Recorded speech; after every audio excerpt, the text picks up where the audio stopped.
Hey everybody, welcome back to Ancient Relics and Hokey Religions.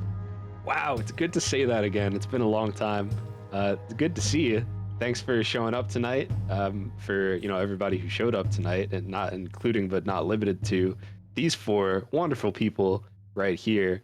Why don't you just, since it's been a while, say who you are, and starting with that person who it says at itsevbo. Let people know where you are, where they could find you, and who you play. Hey everybody. Not where you are, just who you are. Sorry. Okay. I was about to dox myself, but thank you. What's up everybody? It's me, Evbo, or Evan. But yeah, I'm at itsevbo. You can find me pretty much anywhere with that. And I play Echo, the halfling monk. And I do streams on Twitch every so often. I do some bad tweets from time to time. Those are the main things. That's really where I'm active. So Twitch and Twitter. And like I said, I play Echo the Halfling Monk, who is just my sweet darling boy, one of my favorite characters I've ever made, and I've gotten to really flesh him out in this campaign. So if you haven't gotten a chance to listen through, please go check out the playlist on JNJtabletop on YouTube, please.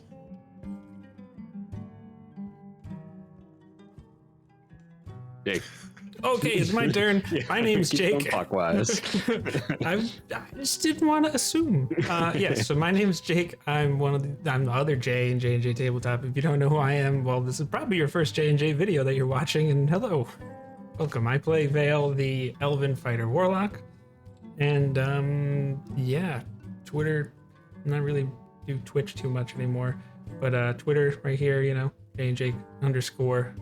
And you should subscribe to the channel. So we'll just go to Michael next. I'm Michael, also known as Mr. Yoda I Am. I play Mac, Halfling Rogue. You can find me at my socials down there, just about everywhere. I don't really stream other than with this crew right here, and I don't really do any content creating, but feel free to follow me if you want. You should follow him. We're trying to get him to partner before he actually streams. Yeah. I actually have over 50 followers. He's blown past affiliate already. I have enough where I could be an affiliate if I just streamed. That's great. Sorry, Izzy, go ahead. No, that's okay. Those are important things to say. I'm Izzy. I play Melly. She's a divine soul sorceress.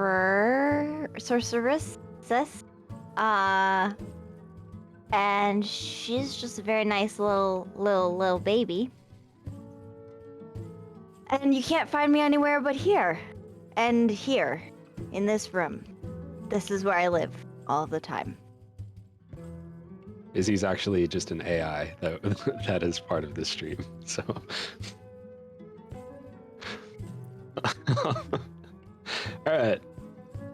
Well, it's good to see all of you and your lovely faces and your lovely, sweet baby characters and grown-up characters and all the things. We should do that. We should do whenever this show's finished. You know how they did like Looney Tunes babies, And Muppet babies. Oh my god. Oh, and Muppet Baby, yeah. Ancient toddlers and hokey depends. Ancient toddlers, yes. Oh my goodness. And huggy religions. I don't know. Yeah, dang. Yeah, that's it. Hashtag not sponsored. Wow. Yeah, hashtag not sponsored. Oh, Yet. wow. It's coming. Yet. I can feel it. Yeah, that Huggies sponsorship, we're really holding out. We're holding it in for the Huggies sponsorship, we'll say. All right, this has gone on too far. Listen, we would have 6-hour streams, but we have no Huggies. Wow. Well, I'm just gonna, I guess we'll announce it here, although at this point you've probably seen the announcement elsewhere, but we're changing the format for this stream a little bit. These are going to be pre-recorded, and we're gonna put them out in seasons. So basically, life got in the way, and the last time we had an episode, according to the date that we are filming this was 2 months ago. So in an attempt to not make all of our great friends and viewers and fans, if anyone calls themselves that, wait so long, we're pre-recording things, and we'll be releasing them basically once the season or the story for that section is complete, so that you could have a complete experience and you don't have to wait for, forever. So hopefully you like that, and we will see you every week. So that's great. It's kind of true, isn't it? It is kind of true. Jake, why should people subscribe to JnJtabletop? Because we want them to. Yeah, all your wildest dreams will come true. That too. Also to learn about D&D and TTRPGs. Yeah. Get the most out of your games, like it says in the bottom left of the screen. Yeah. Yep, absolutely. Also, check out ttrpgoverlay.com if you haven't already. You could check out Matt Productions because he does a lot of our maps. And you could check out Michael something on the bottom of our screen because we use some of his music. And Michael Gelfie. Michael Gelfie. He's got some cool music. So we use a lot of stuff from Elder Scrolls and a lot of stuff from him, and they're both excellent. One more question for you that's not going to be relevant at all by the time this is posted. Should I keep growing this out?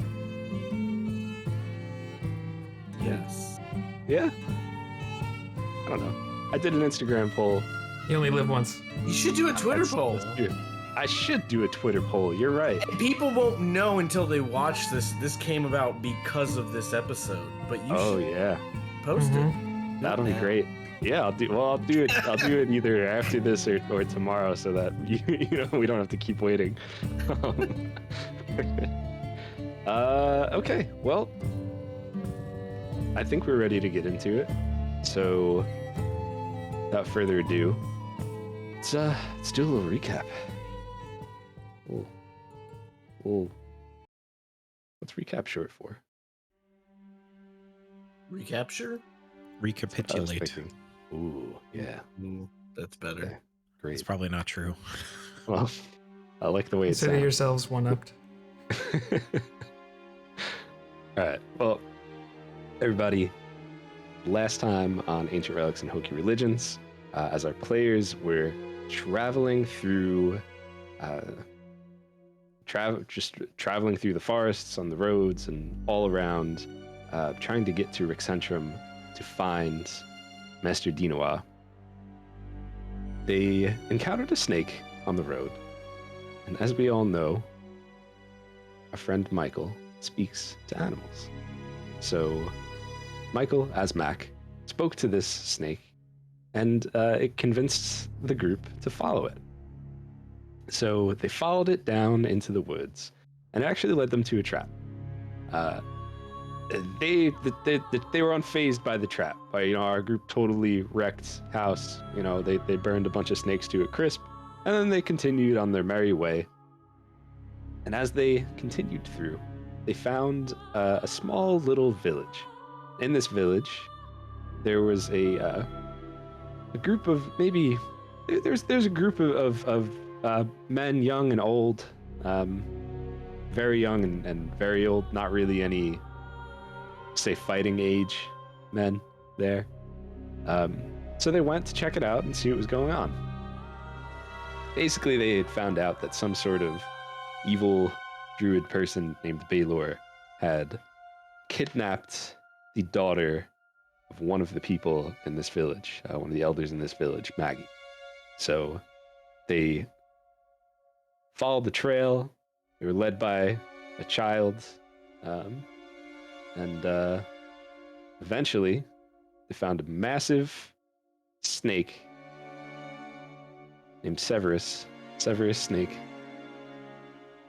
They fought it in an epic battle to save Maggie. And as the snake drew its last breath and fell to the ground, I can't remember which of our halflings took the final blow. I want to say Echo, but maybe Mac. I don't know. One of these four destroyed this snake, all of them did it together, but one of them drew the final blow, and it fell to the ground. And as they assessed the situation, they looked and they saw Maggie tied up and now limp and foaming at the mouth. And my friends, you go right back there, in the middle of the woods, in this ritual site, the body of the biggest snake you've ever seen in your life, dead on the ground, and the person you were sent to rescue, now limp and going through something. What'd you do?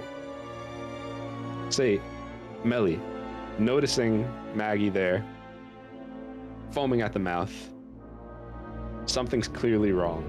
What do you do? What does Melly do? Make a medicine check. Okay, sure. Yeah, go. You could go right up to her and why don't you roll medicine? Okay, I'm not signed in to my character sheet, so I don't remember what my plus is at this exact moment. But I rolled a 4. So Melly is just gonna go ahead and cast something, but I don't have access to my spells, so I don't remember what I've used. Hold on 1 second. Your medicine is +1? Okay, that's a total of 5. I'm sorry, I thought I was prepared. You're okay. You have most of your slots, actually. At least one of all of them. I So- get a free thing, like of lesser restoration, I believe. Just like daily. Because of who I am as a person. Okay. So let's start I with don't- that. Yeah, all right, sounds good. I was gonna say I don't know all of your features. I know you know what you're doing, so go for it. All right, so is that's what you do as you kind of walk over and you see her and trying to assess exactly what it is and use that intelligence medicine check and really get a reading of exactly what's going on. It's kind of tough being that like your adrenaline is so high, you were literally just fighting for your life a moment ago. So it's hard to just immediately drop out of that and see what's going on. You see that she's in danger. You see that she's still alive but barely breathing. You go for a lesser restoration. Yeah. Okay, yeah, go for it. I don't think is there anything you don't have to roll anything for that, right? That's a No, I don't gotta roll for it, but I can if you want me to, just for... let's see. Blind. Blinded, deafened, poisoned. Okay. All right. thinking maybe she was poisoned, but Sure. Yeah. I know So there's a you difference between poison and venom. yeah, I forgot about the venomed condition. It's just with an apostrophe and a D at the end of it.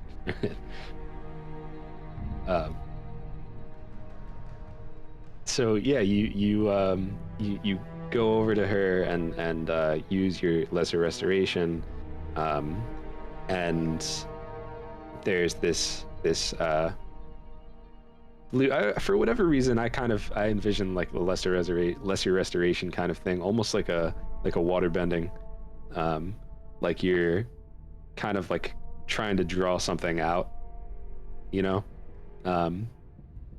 So maybe there's this bluish light as you're pulling this impurity or sickness or something from her, and you see the whatever is going on with the foaming at the mouth kind of thing stops, and she's hanging, and she just kind of starts shaking like she's like seizing or something. But I would say it seems better. she's not foaming at the mouth anymore.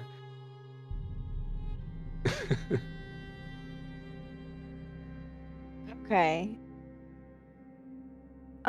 Let's try and heal her, I guess. Because, I mean, I don't know if healing her will stop the seizing, but that's all I could think to do. Yeah, I mean, so she's seizing, but she, like, if she seizes, she's breathing. Like, she's not breathing. dead. She's Okay. breathing.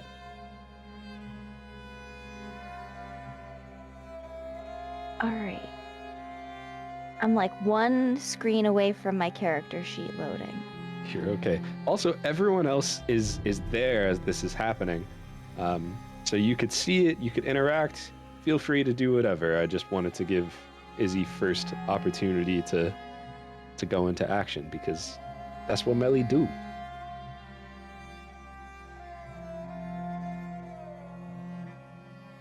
I feel like Vale's back would have been to her, so he might have been the last person to notice. So I'll wait for Evan and Michael to see what they do. I think for Echo, he, it would probably take him a second to notice what was happening as well, given how everything had ended. But I think he would only, he would probably look over and see that Melly ran over to help this person and would have this moment of oh no, you gotta be kidding. But he has faith in Melly, and it's only been a few seconds, I would imagine. So I don't know that he would react or do anything more than just kind of you would see his body language indicate did we mess up?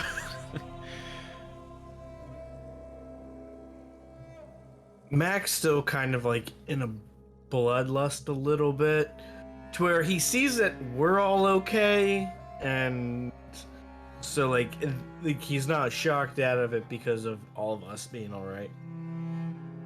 Okay. I still think seeing Melly run past Vale would have gotten his attention, particularly because he was trying to intentionally be in between the two to protect her. So he would run over, not really knowing what to do, though. He would just kind of be standing there looking for something to help, but not knowing what the heck he could do. Yeah. There.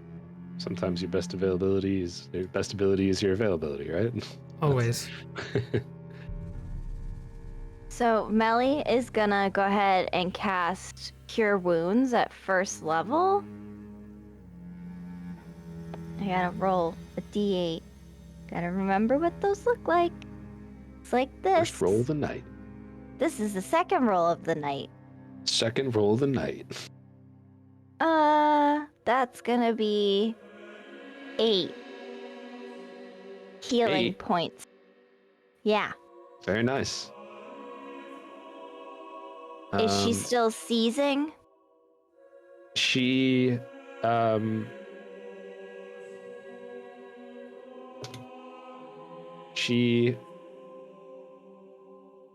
starts to it starts to kind of slow down a little bit, and she does stop, but she's still unconscious.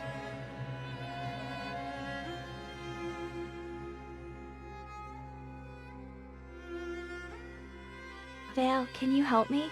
Melly's gonna take out a blade, or ask someone for a blade. She's got her sickle, but I don't think she would have used it. Vale has 3 or 4 daggers, so he just, if you ask, he just takes one out and hands it. Just He support looks her. confused. Yeah, Because she's tied up, right? fair enough. Yeah. Yeah. So yeah, So he's Melly- trying to keep her head propped up so it's not hanging.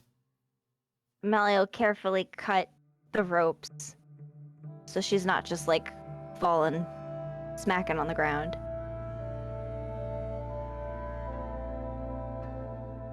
Okay. Yeah. And then he would just gently lay her down. Yeah. As Melly cuts the last rope holding her, she kind of falls limp into into Vale's arms, still breathing. And Vale, you said you lay her down gently. Mm-hmm. Wake up, Maggie. She's not responsive. I think Vale just instinctively looks at Melly. Why isn't she waking up? I'm not completely sure, but I think maybe we should not stay here to see what her condition is. We should get her someplace safe.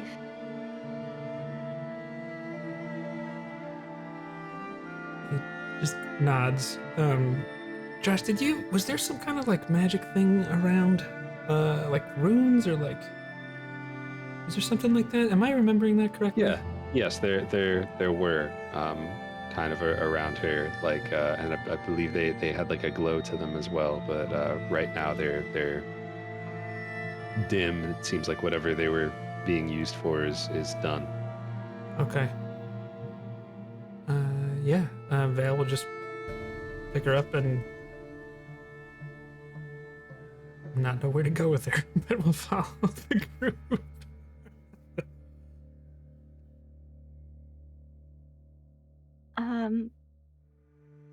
I'm assuming that there's a path that from where we came. We were like in the trees, but the snake probably. Yeah, you were in the trees. So there was a basically the kid led you to the area where she used to collect berries, and from there you followed basically a path that the snake had made, got towards the end of that, and then started climbing trees. So I would say you think you're all capable. You spent a lot of time traveling. I think you'd pretty easily be able to find your way back to where you came from. No, we didn't have to roll climbing checks last time. Can we do that again this time? Because we gotta climb down these trees with an unconscious person. Oh no, you're already off the trees. Oh, we are? Okay. Yeah. So you and Vale had stayed on the ground, kind of put yourselves in between the snake and Maggie. Echo and Mac, I think, kind of took to the trees to fight the snake, but then they rode it down. So I would say like everybody's on the ground at this point, but you could easily be back in the trees if you wanted to be. No. I think if Vale is carrying Maggie, then Echo would pull out his staff and take point, just to, watch out for anything coming at us. And Mac would take up the rear and just kind of like keep an eye behind to make sure there's nothing following us. I will just ask this question. Does Mac or anyone want to try to take anything from the snake before they go? I don't mean like, oh, the snake was carrying a +6, dagger or like anything like that. I wanted to get poison from the snake, but I do feel like we were in a hurry, so I'm gonna say Mac didn't do that, even though he was planning on it. But the fact that it was like, Maggie's not doing well, we need to leave, Mac didn't go for that. I think that makes perfect sense. I just wanted to make sure you had the opportunity to and knew it was a possibility if you wanted to. I thought about it because I'm out, but... That bad boy might have some good poison. Maybe we come back after we drop off Maggie. It'll be spoiled by then. All right. So you start traveling back, and Echo, why don't you make a survival check? Just as you we all know survival about these, so... or perception. Just I think it's the same for maybe both. perception. So we'll just okay, that's fine. Perception it is. Can I assist? Oh, Sure. So Evan, I don't know if you want to roll again or if you want me to roll. You go ahead and roll yours because you have a better a better modifier than I do. But I still got a 13, which for me is not so bad. Okay. Nice. Okay, hold on. 23. Slightly, Very nice. just slightly better. Yeah, slightly. Only a Slightly. smidgen. Just a skidge. I I imagine like Melly's doing the like shepherd or border collie thing and just kind of like she's walking behind you, but in such a way that she's still kind of leading you, you know. I was gonna say she's like backseat driving, like we're kind of walking. She's like left.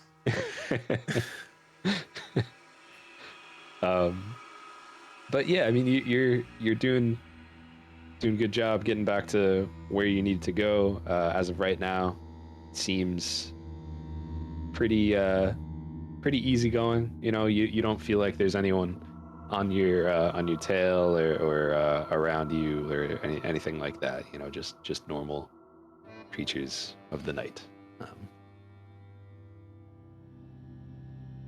And Vale,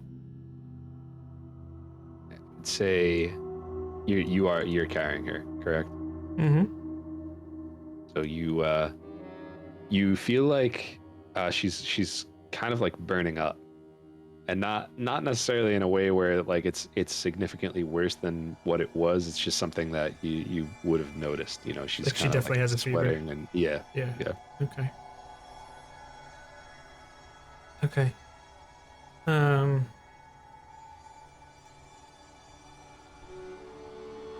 Melly, can you fix a fever? She seems like she's sick or something.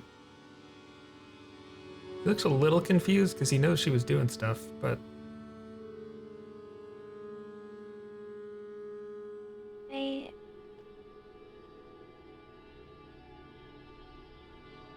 I did one thing that should have neutralized the poison. And then I did make sure that she would recover, but if she's got a fever, there might be something else going on.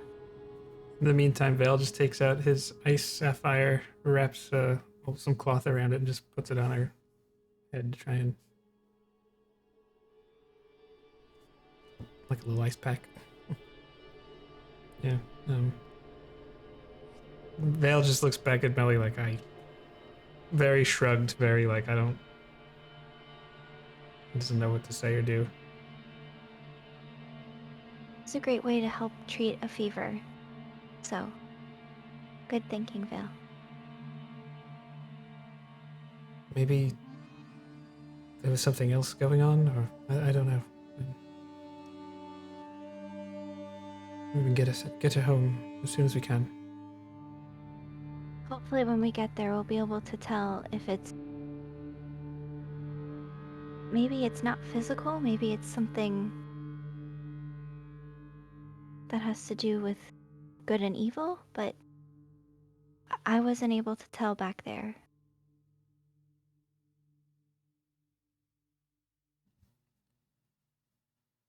And can Vale do some kind of medicine check too, or is this like a meh?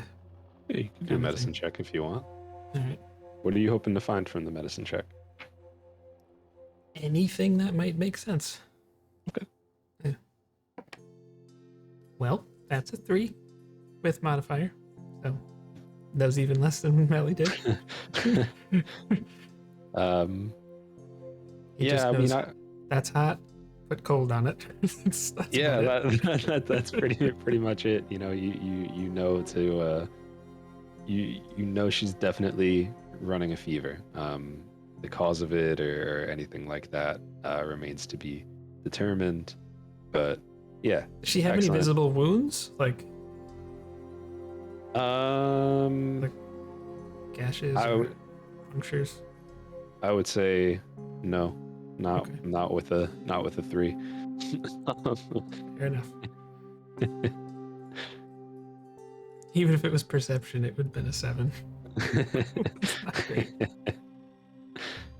All right, so you all continue through, making your way through the woods.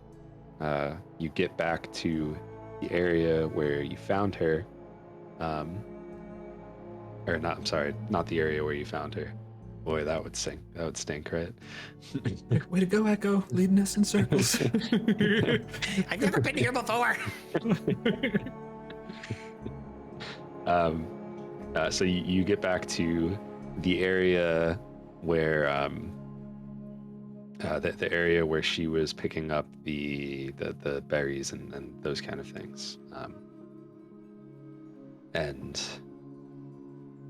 Sorry, hold on one sec.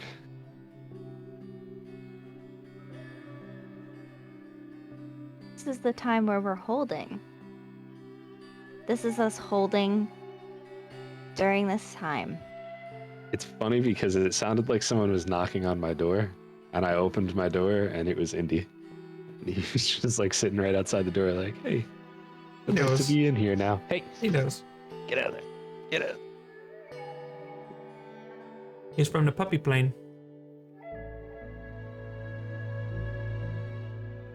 I'm a big fan of the Echo plane. I had a feeling you might like that. Every time we said Echo in that video, I kept just seeing you go like this. I do it almost every time we're doing this game.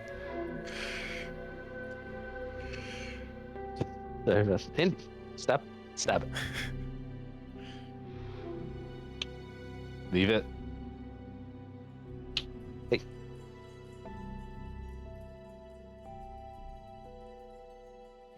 Back up. What are you doing? Stop.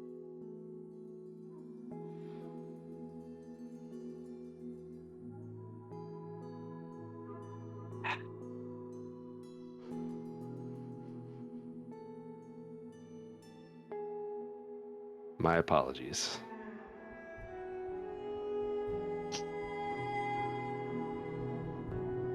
It's alright.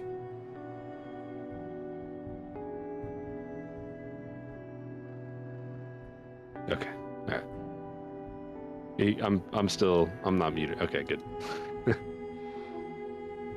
The beast has found his space on the couch and is sleeping. Well, not sleeping, but will be sleeping. So, you found your way back to the area where you were told she was picking berries. So you're probably about like halfway, 3/4 of the way. Well, probably about halfway back to the village by this point. Yeah,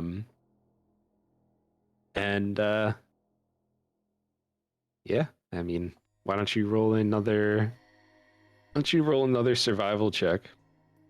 Definitely survival at this point, because this is the point where you had a guide.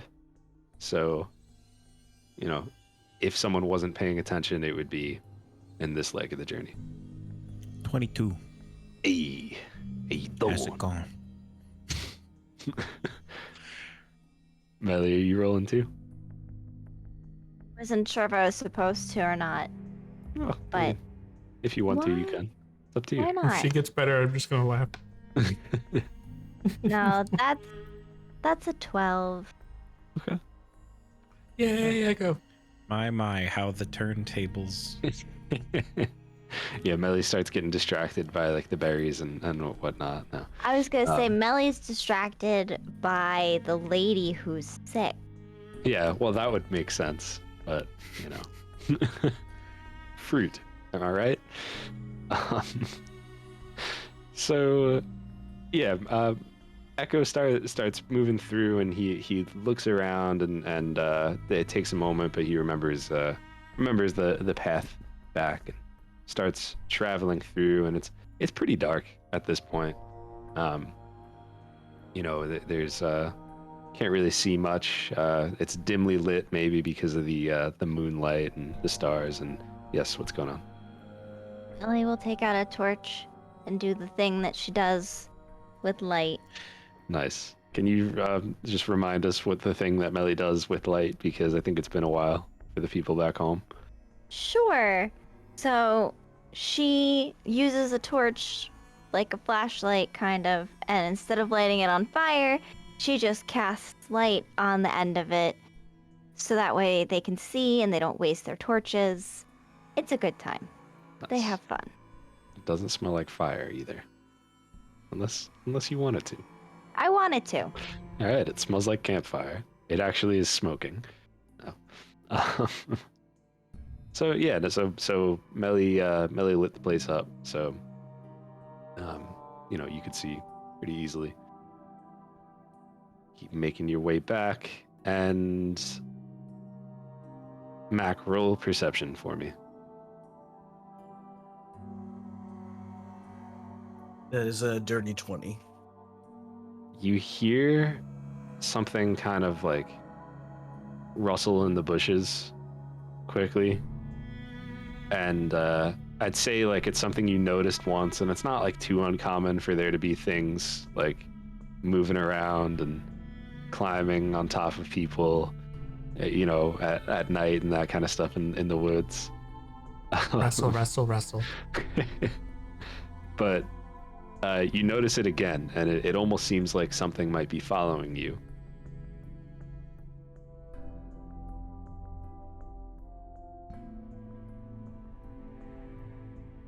I kind of just like clear my throat just a little bit.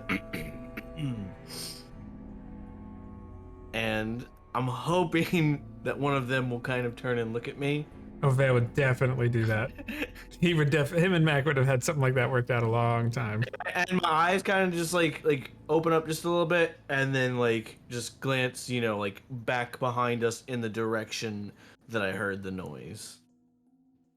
Vel just nods. If I'm guessing Melly's probably nearby. And just says, Melly, we're being followed?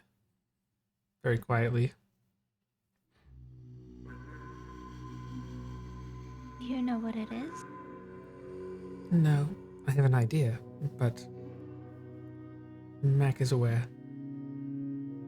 Oh, then I don't need to worry. She'll just refocus in on Maggie. Kind of just nods. So at this point, what I want to do, and as I kind of want to just like, when there's a decent sized enough tree that we're going past, I want to go into full stealth mode and just kind of like dip behind it and let them go on a little bit ahead to see if I can catch unaware whatever's following us. Sure.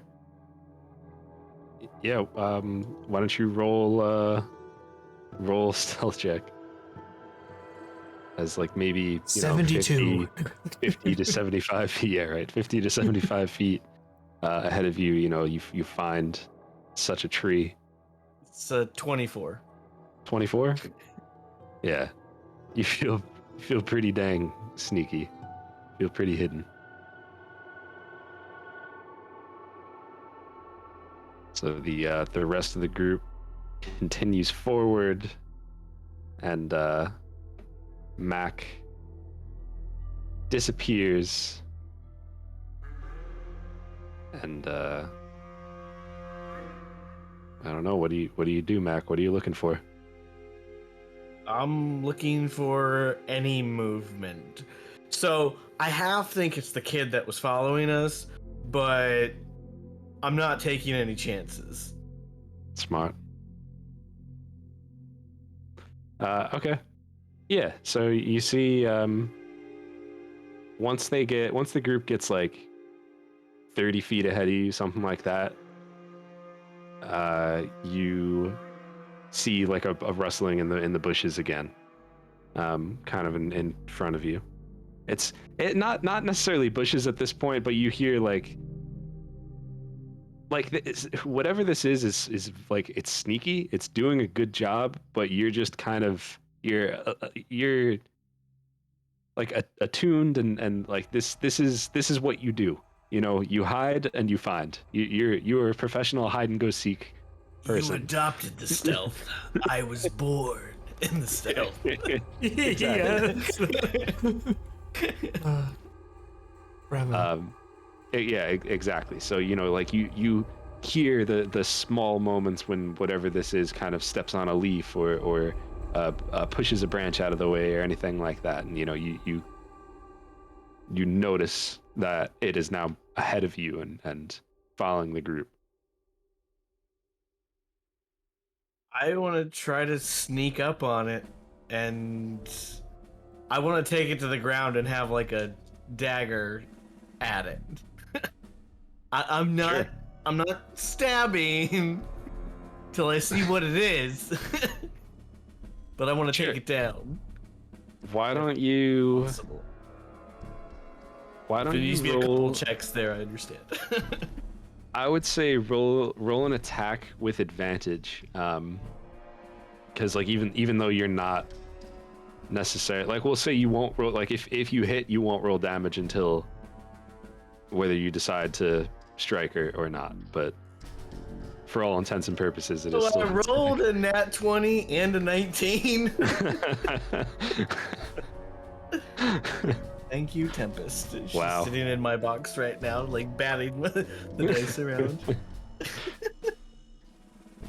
That's So for attack, that would be what's my plus to hit for attack? Why can I not see that?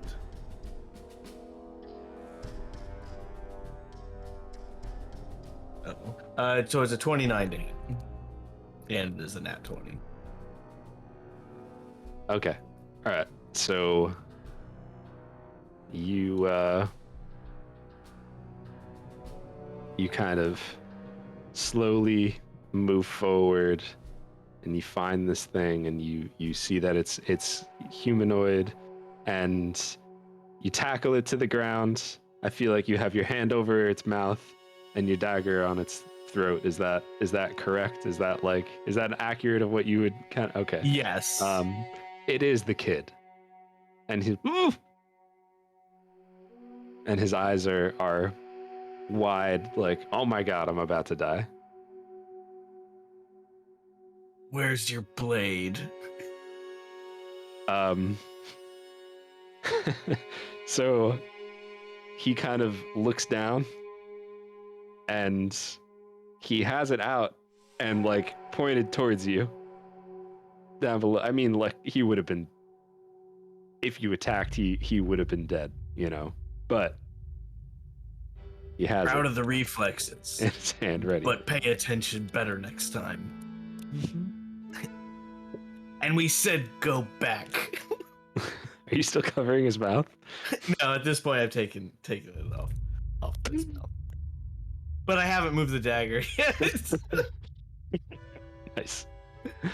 I did go back, and then I realized that everyone back was safe, and you all might need my help. You were supposed to keep them safe. But anyway, let us continue on before they get too far ahead. As the two of you start like get up and start walking, like, there's maybe a moment of silence, and then he's like, how did you do that? Can you teach me how to do that?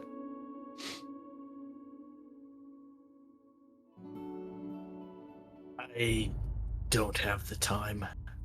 It's something that I trained for years. But I will say, you do have good instincts, which you did at least have your blade out, even though there wasn't necessarily an immediate threat. He doesn't say anything, but he just smiles, and he starts doing the thing with the blade that you showed him, Because remember, there's always an immediate threat. He kind of like cocks his head, and he's like thinking, he's like, got it. And you see, like, he stops playing with the blade, and now he just kind of has it out. He's like looking back and forth as he's walking around, very vigilant.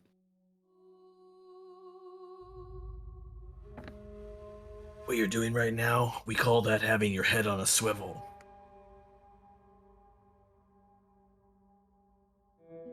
I kind of give him a little nod. He nods back. And you could tell that your nod meant a lot to him. Like he kind of like smirks to himself, like proud of himself, and he's like, yeah. You hear him say to himself, like, head on a swivel. As he's looking around.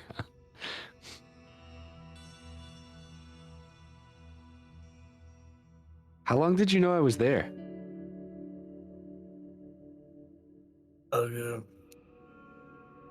As the first time you made noise when you moved.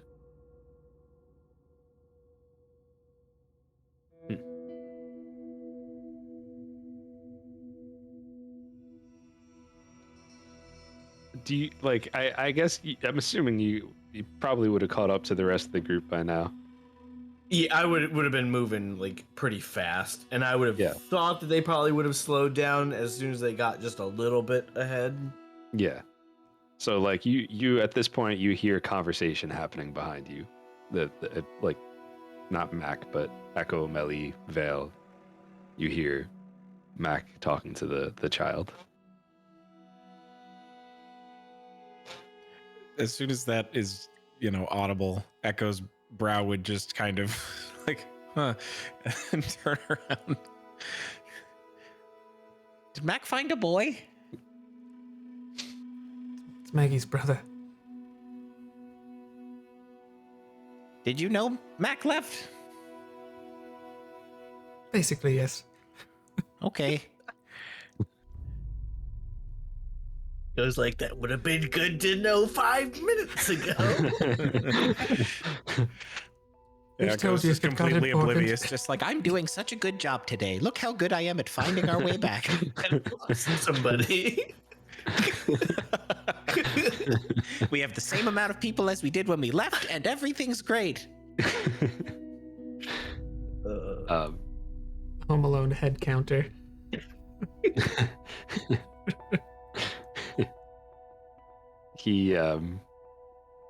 he'll say, "Did you find?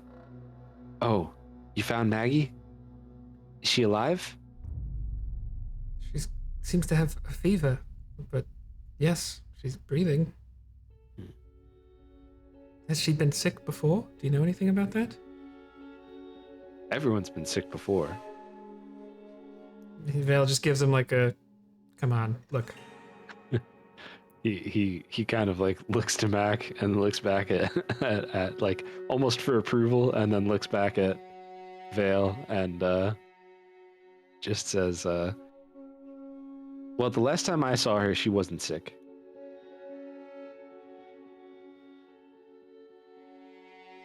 Okay. Well, I hate to tell you, Billy, but seems like she's down with the sickness. Excellent.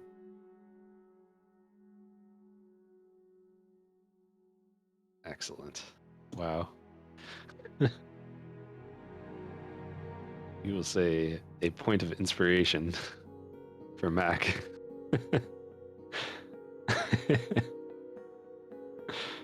All right. As you continue to travel through, the rest of the trip, we'll say, is mostly uneventful.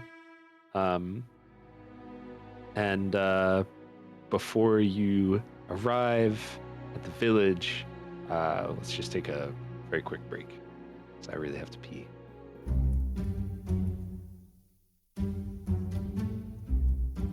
Yes, we've already had one intro. What about second intro? 11 Cs. You think we need 11 intros? Well, All right, I'm just gonna see what happens. I'm gonna try the roll intro. I'm just gonna look at the camera. It's good, Josh.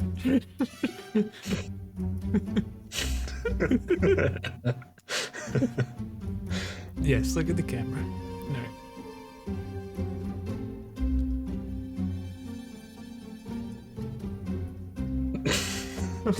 That's restarting soon content for you. We got it. Yeah. All right.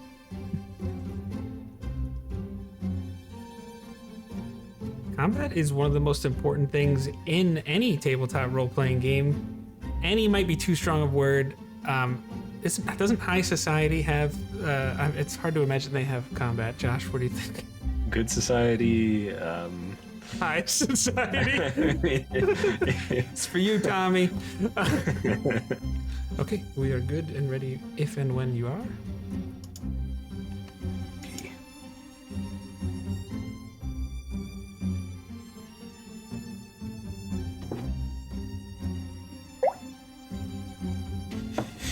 Jake, I also want to create an ad, or several of them.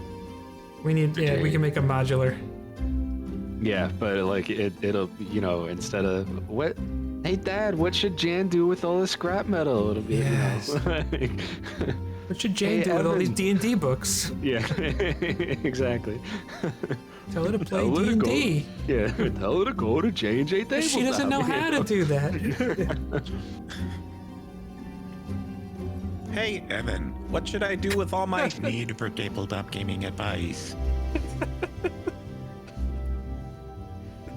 The inhaled speech. Bravo, good sir. It's an artwork. You should go to JnJtabletop. And if you like chandeliers, you can get them on TTRPGoverlay.com. They've got chandeliers. You like playing D&D? Try playing D&D with this beautiful overlay. Try playing D&D under a nice chandelier. Go to You could make a chandelier TTRPGoverlay.com. Yeah. Oh my gosh. We'll buy another domain. It'll just be called like chandelier.com. And it'll take you to TTRPG. It's so wonderfully stupid. Oh man, you said that right as I took a drink and I about died. Whew. Powerful stuff. Oh man. Yes. Okay. All right. Sorry. I'm No, good this to is continue epic. if everybody else is good to continue. I just needed to This- get that out. This is why we all miss each other so much It's the when stupid. when we don't do D&D for so long. Miss the stupid. It's my favorite kind of stupid. Exactly. Don't forget to smash that like button. Welcome back. Anybody have anything or any questions before we get back into it? Are we good to just get back into it? I think we're good. Okay. Where do babies come from? Storks along the astral sea. Yep. What's that's right. Billy's last name? Judge. Bill son. Billy Billerson? it's Billy Williams. Your real name is William Williams? You know, I said that as a joke and then realized that Lando Calrissian is Billy D. Williams and his name is William Williams, and I Yeah. didn't realize that. I think Anyway. he killed Disney.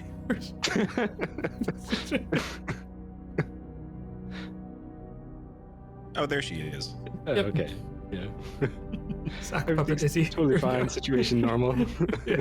Yeah, sock puppet minus the sock. Naked sock puppet. So scandalous. Oh my gosh. Wow. Terms of service. Terms of service. Can we do a sock puppet episode? Ooh, we should. Oh boy.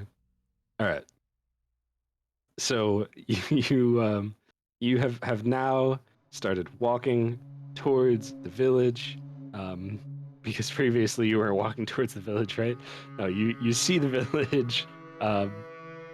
There's no group of people outside like there was the first time you went there. They've all kind of dispersed and gone back to wherever it is they go.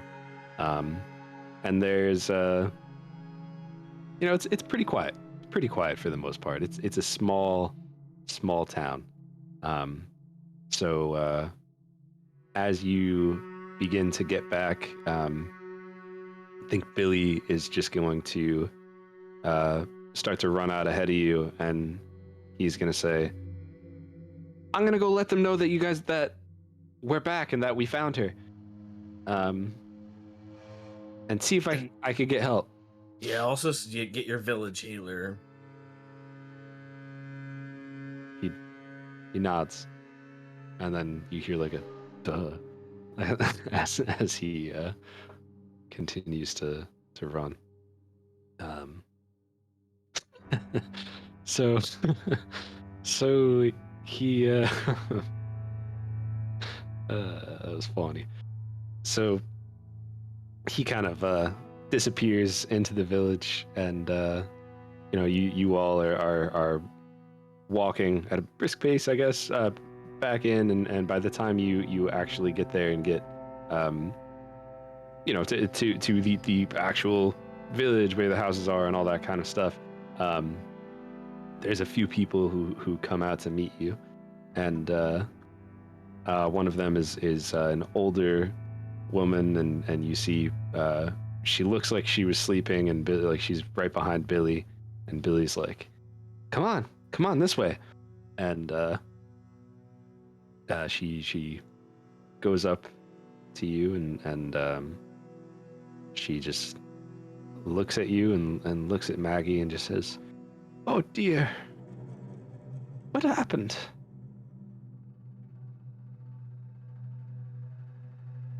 I recant the story to her.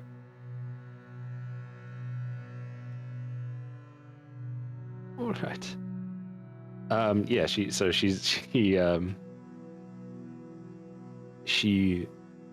has like a worried and confused look on her face, and you see she kind of puts her hand on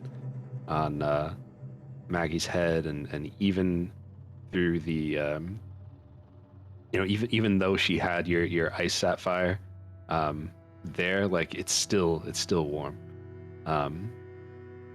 So she will just say, please, if you could bring her with me,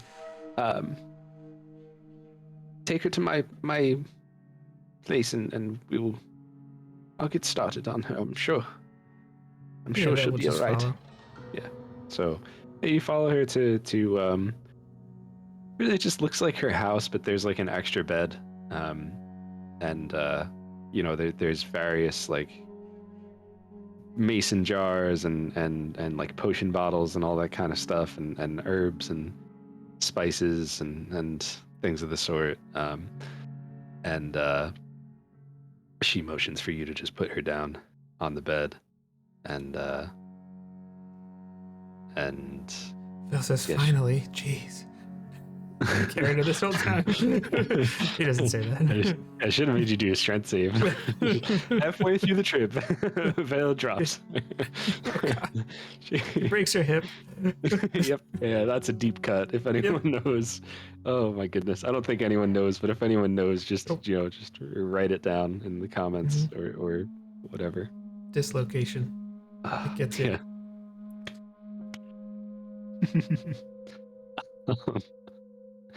Wow, that is a really deep cut. So yeah, I mean, you've dropped her off, and someone has notified her father, and he just walks up to you and just kind of gives you a hug.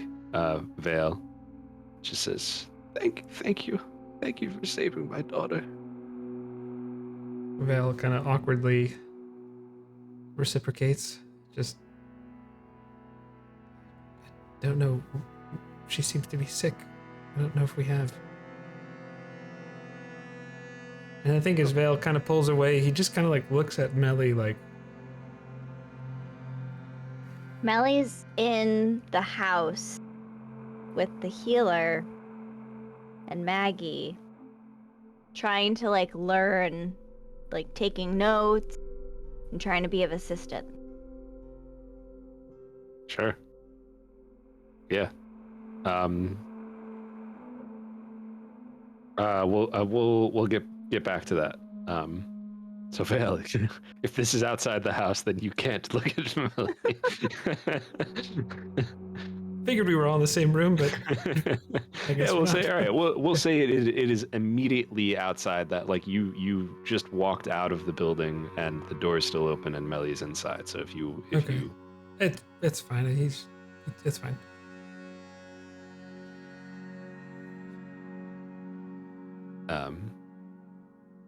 He'll just say, Billy told me that you carried her all the way here. You must be exhausted. I've had easier journeys.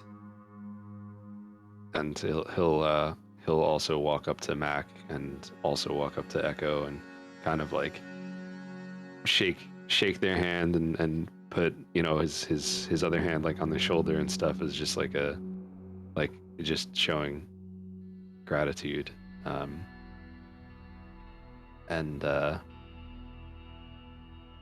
he'll just say, we don't have much here, but go to the tavern and they will whatever you need. It's on me tonight.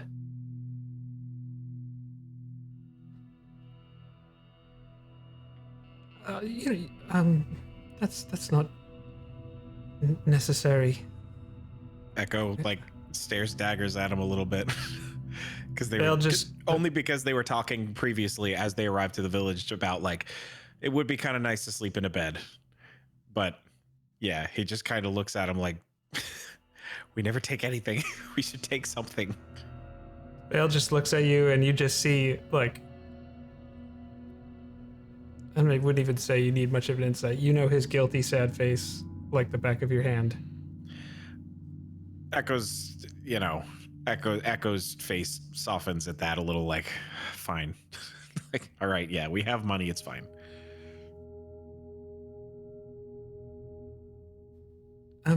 But a bed would be nice. Of course. There's a room. There's a room in my house, but I don't have any food or drink ready. If you require sustenance, go to the tavern. I will take care of it, and I will prepare. I will prepare a place for you to stay. I think Vale just looks to Mac and Echo.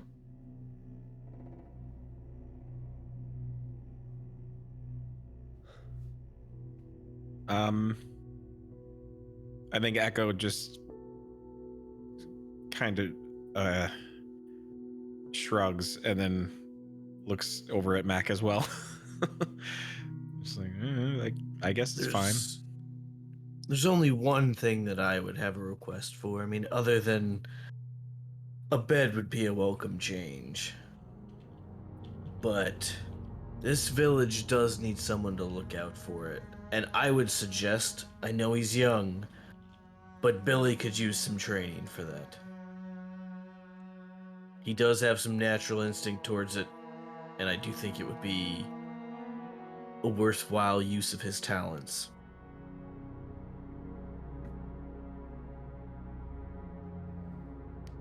I think Vale just walks inside the house to where at that point.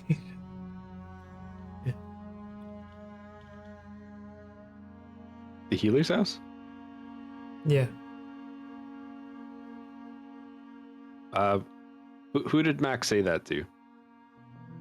Isn't the guy that was talking to Vale the father? Or is it just a village elder? Just a village elder. Max still says it to him regardless. Sure. Okay. Yeah, he said that Maggie, with just background on Billy, as a reminder, because it has been a while. He said that his father and his brother were off fighting the Kryn, and it's just him and his mother. But like Maggie was always, always helped him out. Was always a friend to him, and that kind of thing. But yeah, he'll just say, "Oh, really? The boy? You think he has it in him?" Mac just kind of looks at him strangely.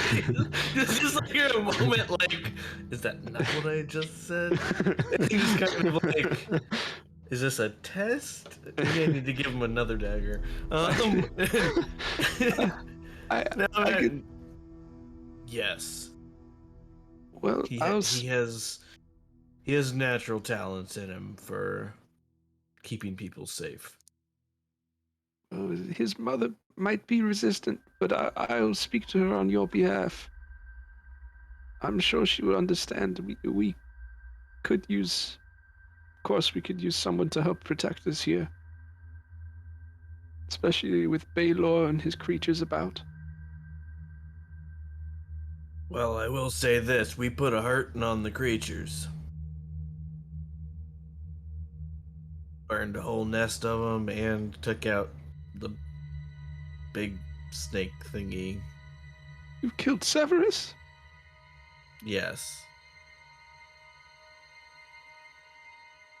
Wow. And you I are mean, even more powerful He than finished him off, but it was a group effort. He just kind of like pans through, looking at all of you, and he's, You're even more powerful than I would have realized. If that's the case, they won't even charge you anything at the tavern. Let them know. There is to be a celebration as soon as Maggie is healed.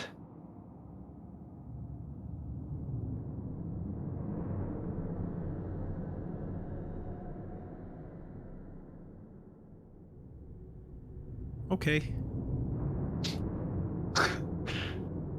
and he walks into the the conversation is over. He walks into the room with the healer because he wants to see his daughter.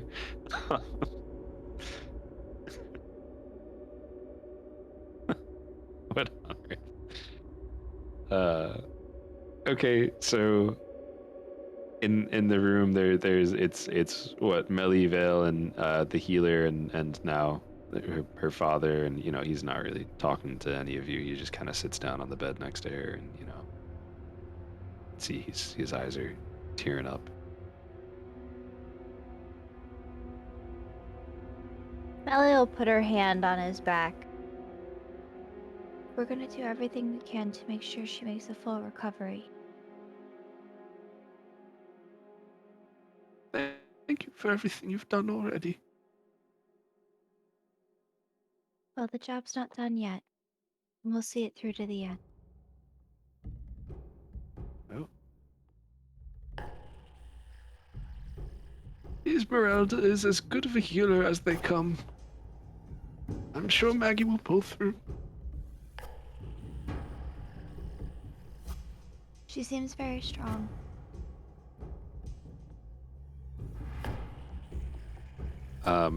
So what you notice now, being in this room for a while, is that Esmeralda has put like a ton of blankets on her, a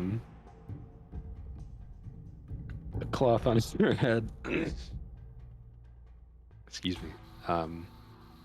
And she starts to she starts like mixing some things in a pot, like she's trying to get something, some sort of like healing thing ready. Is he putting blankets on? Yeah, so she's putting she's like wrapping her up in blankets, and you see she's like making some sort of mixture and cooking it, and like it right now it looks like onions and carrots and celery and garlic, and Is she making sofrito? I'm confused. Oh, she's missing some peppers. I mean, yeah. go ahead. Listen, Val just looks at Melly and is like, haven't you healed her? Does he say that, or does he just look at her like, why aren't you doing No, it? he like leans in like so only she could hear him, but why haven't you healed her?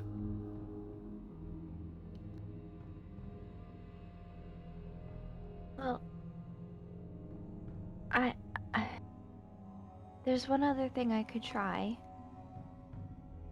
but I don't know if it'll make a difference, given what I've already tried. I just need a second. Do you not Okay. know how?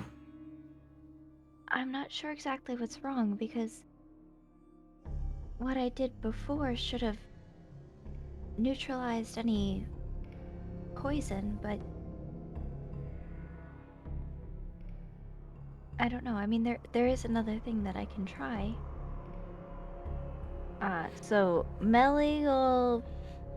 Real quick, Josh, because I'm trying to just make sure I play Vale accurately. Like, if an infection started in between the casting, and I actually am really not all that up to speed on how that works. Like, if she had some kind of cut and she got something going on, if it's super fast or what. But like, just wondering, like, if she does have a cut on her body. I guess she's covered in blankets, so it would be really weird if she took the blankets off and like, just checking for cuts. Don't worry about me. So for what, like for a lesser restoration, like what would that have done, or like Just Vale knows that Melly cast something. She said that would cure diseases. mm-hmm. And then she started to develop a fever on the way back. So he's just wondering if like there was something in between. Maybe he'll just mention that. Could there be something in between when you cast that and something on the journey back?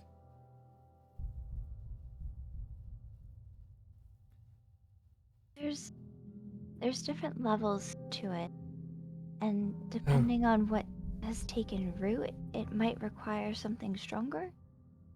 I'm not completely sure, but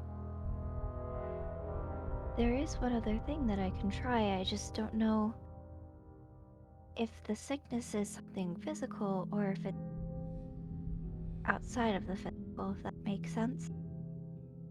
I know that she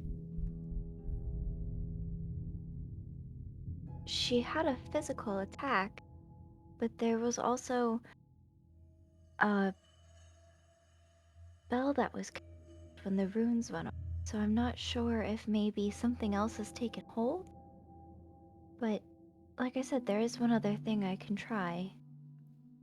Perhaps you should use your wand.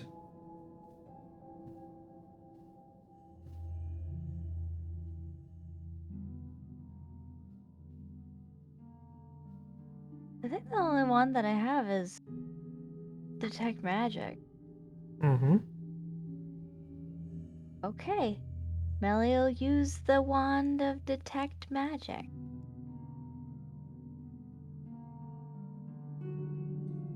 Okay.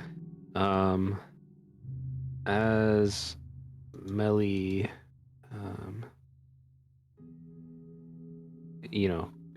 goes looking for that and starts to use that, simultaneously, you see Esmeralda put chicken in the pot, and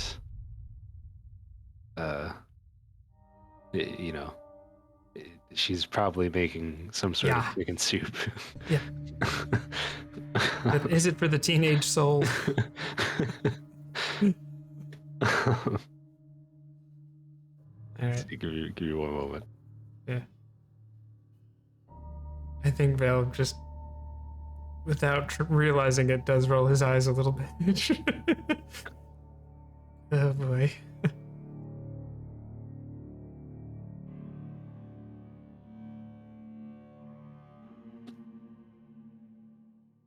Alright.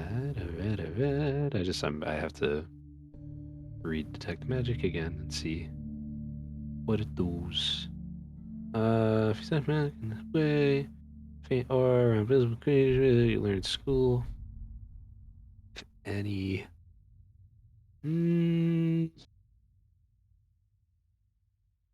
I would say, I guess it's kind of Is it a magical sickness? Yeah, we'll say it's like a weird gray area. So I'll say that you see that whatever is going on, you learn the school as well, right? Yeah.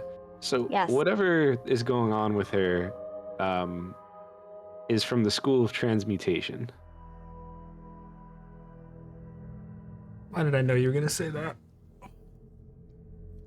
Is she mutating? Also, does this lady actually know how to heal people, or is she just like really good at making soup? Have you ever I'm- been sick before? I need some chicken What is- soup and some juice. What does your Long Island mother do when you have a fever? Gives me soup. Soup. Well, I guess Melly's gonna go over. Well, the lady's doing the soupy stuff. And she's gonna go ahead and do greater restoration. Cause we ain't got time for this.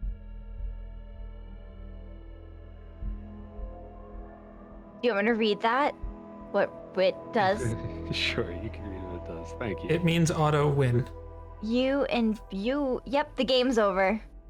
We won. The end.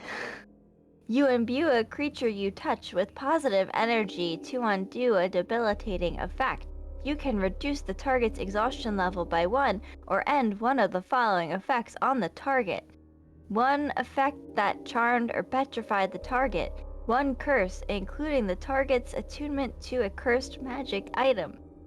Any reduction to one of the target's ability scores. 1 effect reducing the target's hit point maximum.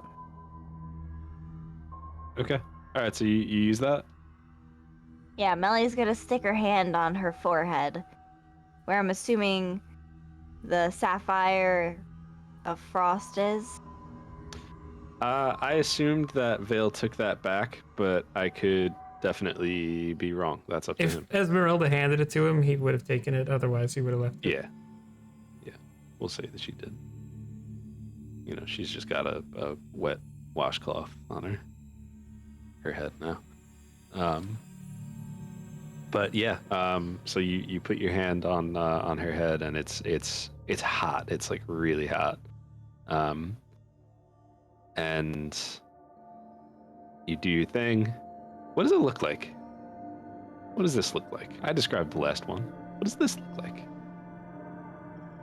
The same, but greater. The same but greater. All right. I'm sorry, that was stupid. More No, light, okay. more water, more. Yeah, just more dramatic. Well, so greater restoration, I imagine instead of it being something that's coming out of the person, it's something that's going in from Melly. Hmm. Because this Nice. is like,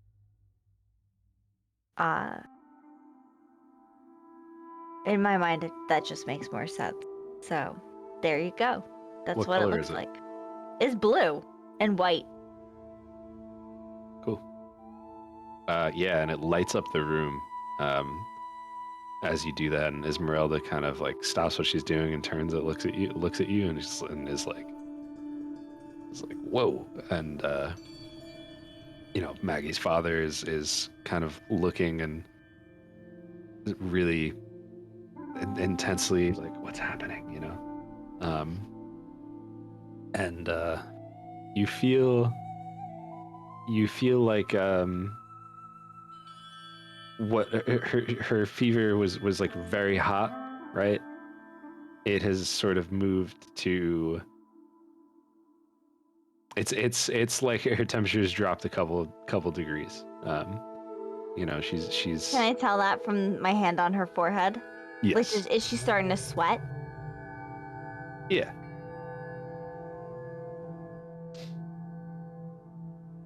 It seems like her fever is breaking. I don't know if that will be enough to get her through, but it definitely set her down the right path. Um, the father stands up and gives you a hug now. And he just said, I don't know what I've done to deserve such kindness. You're God's sent. Melly will hug him right back. We're all deserving of mercy and grace.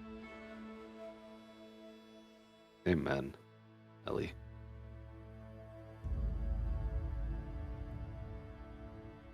And he'll sit back down, and yeah, Esmeralda will just keep kind of doing her thing. What is her thing? Is she she's literally making- just making soup?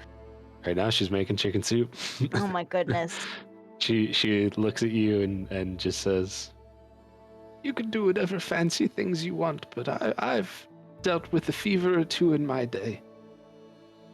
And I know how to treat it.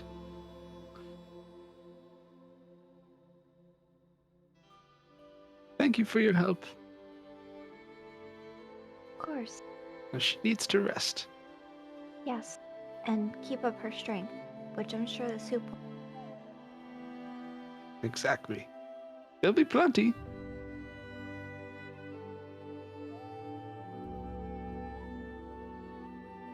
Well, whatever is left over, we'll be happy to take. Come by in the morning. Well, I'm sure there will be extra.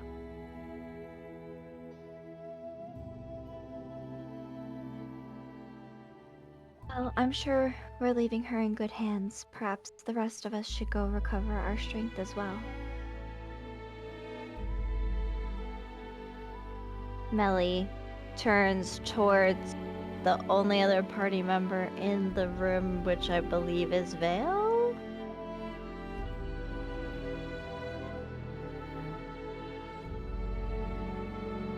Yes. Shall we go find something to eat for dinner? Yes, that's dinner is stretching it a bit, I think, but yes.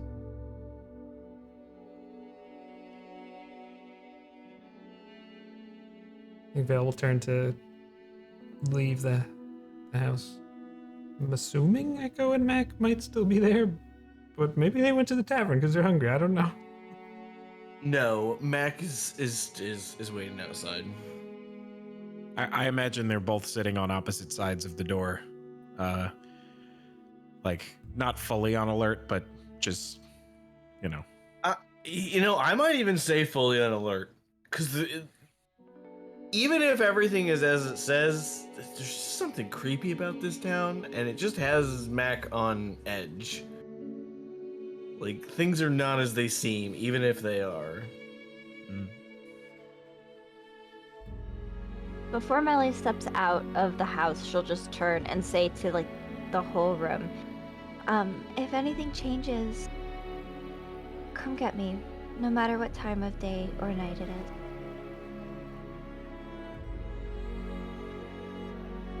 We'll be sure to do so. Thank you for your help. She nods and walks out.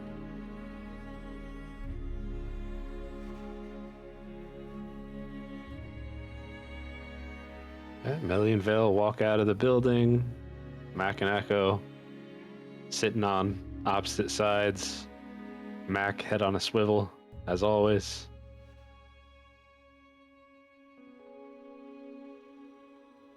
So, she's okay?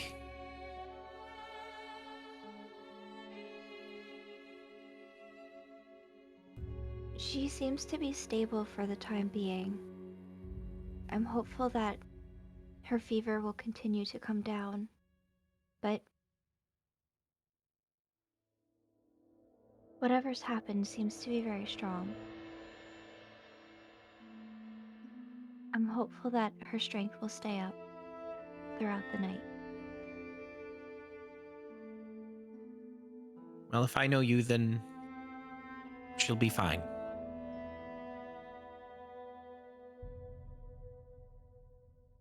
So I hate to be the one, and I know I may have led us slightly astray previously, but I'm still not going to ignore my gut. We treated a symptom. We didn't treat the cause. Baylor is still out there.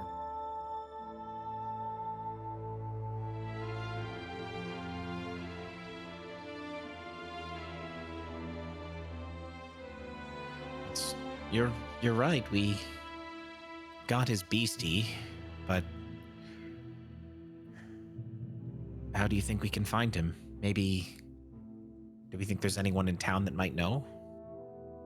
Well, I mean, we did leave that area very quickly. We didn't look to see if there was anything there. I mean, it definitely seemed like, especially with the, with the magical things that were there, that probably was his hideout, and I'm not sure if he'll stay there once he knows that things happened, but we might find something there that could be of use to actually find him. Don't think you might try some kind of retaliation.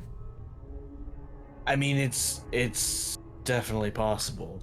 Although, it's difficult to imagine the means of doing what we just did existing here in the village, so that might give him pause as well. I don't know. Maybe we should. It may, and I'm not saying, I mean, honestly, we don't owe them anything. Obviously, what we've done is a great service, and realistically should set him back a long time regardless, but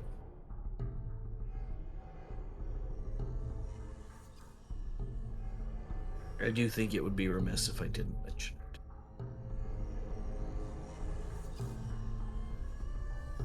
Because while I hate getting involved with things that I don't need to be involved with, I don't like to half-ass things either.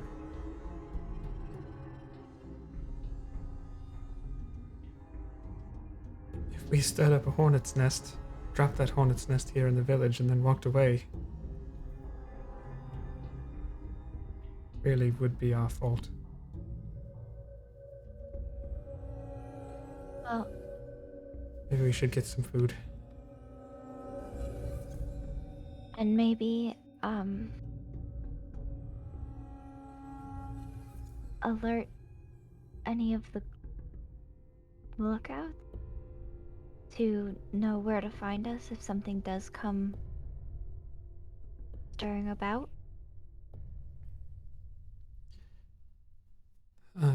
Maggie's father told us about the inn. I'm pretty sure that's just where we would go.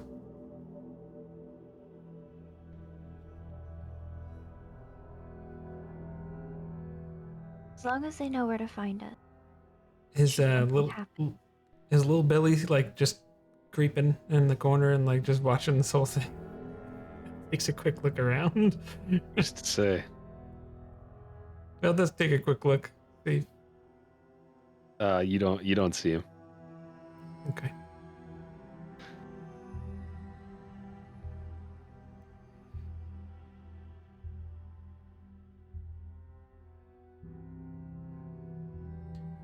I'll follow you guys.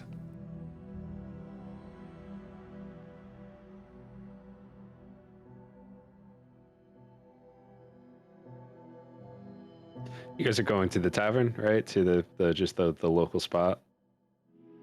Okay. All right. Yeah, the spot that he mentioned is pretty easy to find. It's a small village, and there's really only one place that's still kind of cranking. And cranking's maybe an exaggeration, but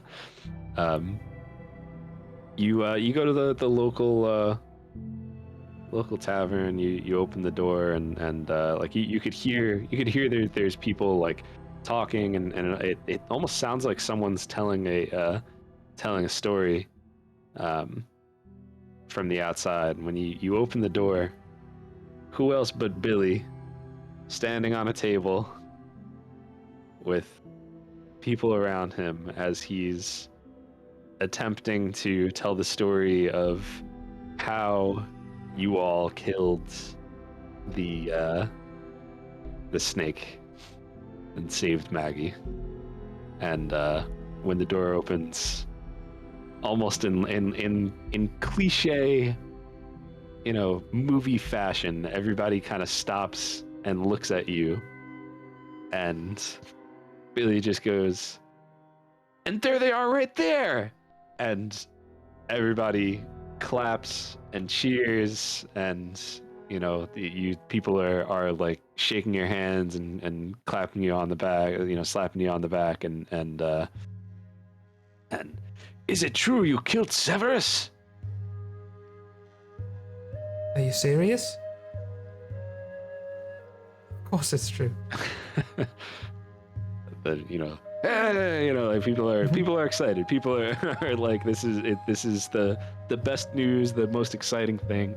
Not a lot of things happen in a place like this, Yeah. All this bad stuff started happening. That's fairly recent, and so this is really big for them.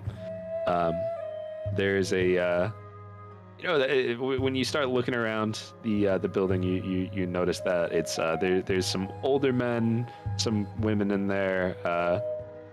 Billy is the only child.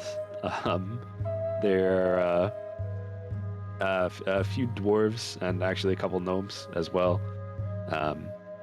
And in true D&D fashion, there's a dwarf man behind the counter, and they'll just say, "Well, being that you just did a great deal of service to us and all of our people, everything's on the house tonight. And I tell you what, we're about to close the kitchen, but I'll keep it open for you if you need a good meal."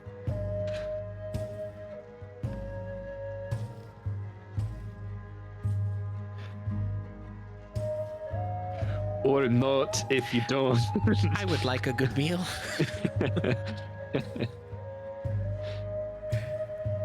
I'll just nods. Okay. So how about a drink first? What's your poison?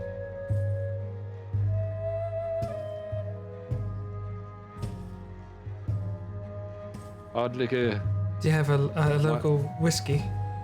of course. I trust you. Just room temperature glass of water, please.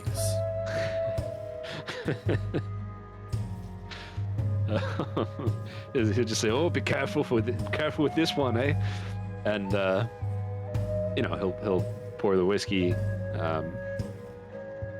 a nice one of those cool little round glasses, and he'll pour the room temperature water for Mac.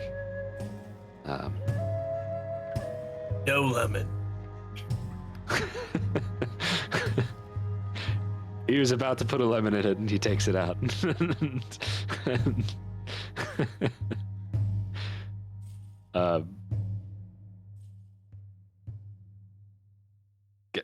Anything for you two? What? A stout or a porter, if you have it. Sure. We have a porter, no stouts. Fine by me. And the lady? I'll have whatever you recommend. All right, not making it easy for me. Okay, well, here's the menu. I'll let you all go over there while I get the rest of your drinks ready. They have 3 options. They have it is a one half roasted Crescent Farms fresh duckling with wild rice, roasted pears, caramelized onions, and a dark cherry glaze. There are braised rabbit, short ribs, and a red wine jus with butter mashed potatoes and mixed vegetables. I know what you're doing right now. And then there's a grilled zucchini stuffed with cremini mushrooms, red quinoa pilaf, and a tomato sauce. Vale goes right for the short rib. Okay. It's it was braised rabbit, but but you know the source material. I do know the source material, and that's why I said the short rib, because it's one of the best restaurants I've ever been to.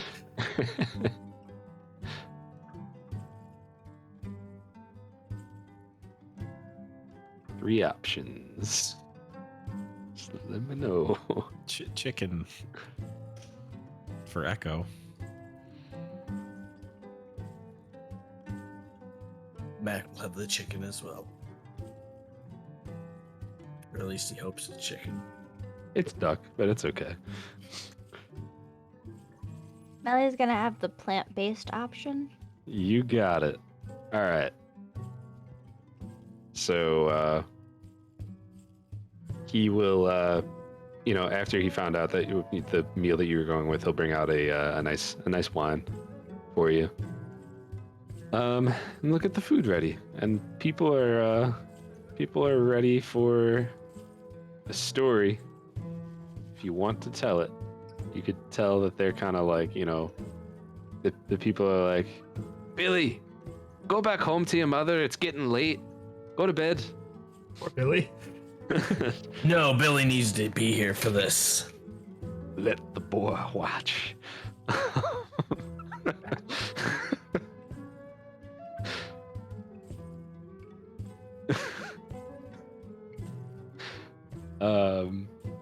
They're kind of like, people are like surprised, but Billy just be like, yeah, I was there with him, and then he'll go like sit down next to Mac.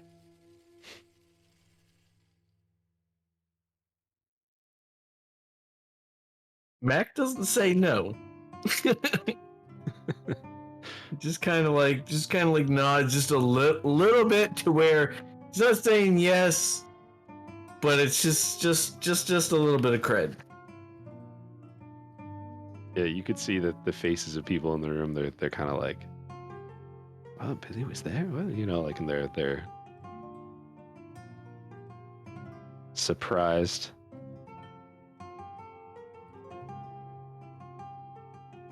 Does anyone want to tell the story, or do you want to not and say you did? No, Vale isn't.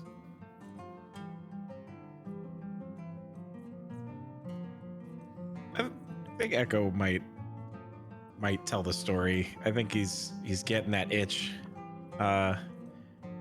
like kind of flashing back to hanging out with the giants, when he was regaling them with the story of the dragon. They might be giants. He would do his best to, make it interesting, and as the porter starts to get a little low in the glass, you can tell he's getting more, into the pageantry of it. Nice. Yeah, everyone's on board. They're all. Actually, why don't you make a performance check? With advantage, because it's a crowd that's. They're already warmed up. The crowd work's done. Yeah, exactly. Billy did all the crowd work for you. Boy, I get a plus one. Bags to are packed. Just send it home. Whoa. Okay, well, it was a 19. Okay, nice. Yeah, that's good. Yeah, everybody's hyped. They're even if you weren't doing, like, you're doing a good job telling the story, but even if you weren't, like, it's such good news, and it's been so long since they've had outsiders and interesting people in town that, like, they're, whatever you're selling them, they're buying. They're stoked. People are cheering. They're high-fiving each other and everything. They're like, and they're very reactive to everything you're saying, and they clap for you. Food comes out. Food is excellent. It's worth the money that you didn't have to pay. And the barkeep will just say, I have a few rooms in the back. Will you be needing somewhere to stay tonight?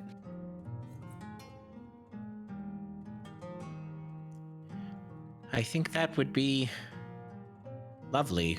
What do you all think? I think we need some rest. I like the sound of that. So whenever you're ready to turn in for the night, there's a room prepared for each of you with its own bed.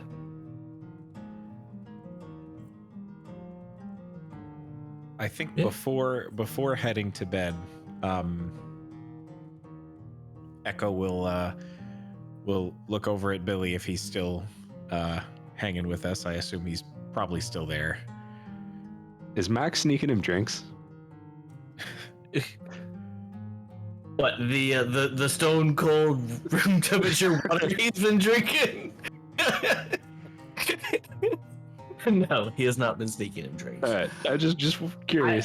I was gonna say something to him before we went to bed, but I don't know if Echo wants to say first or if you want me to go first. It's up to you. I think it depends on when, if Mac was gonna do it like right before like everyone's getting out of there. But I think Echo's kind of trying to feel out like, is everyone still kind of like having a good time and partying? Because Are we having a good time? because there was something that they mentioned to Billy previously that Echo wanted to follow up on. So he will look at little Billy. He will say, Billy, I think, I believe that we mentioned that we would have more stories for you if you got back to town and did what you were supposed to do.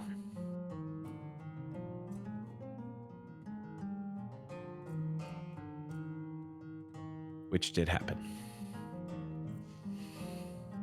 Totally forgot about that. Do you have any more stories for me?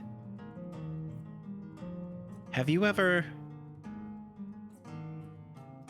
seen a dragon?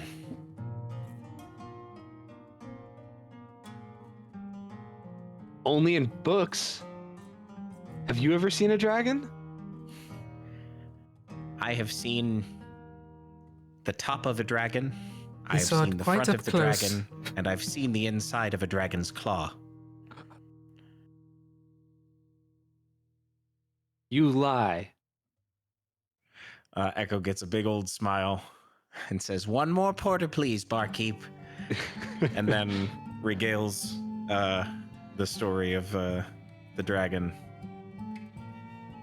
Everybody's hyped. Everybody is like shocked and you know, oh, I didn't realize we had some real bona fide heroes here.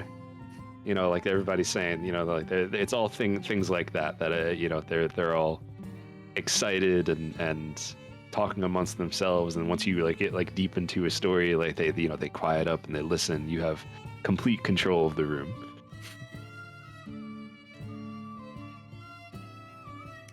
I think, yeah. I think once he's done with the story, he'll just kind of look over at Billy and nod, and that's about it. That's about all he had to say and do.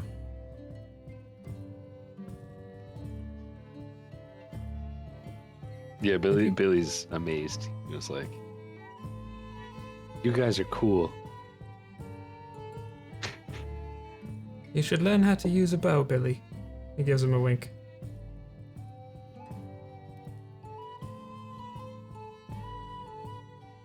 I've used a bow for rabbits before, but only with a blunt arrow.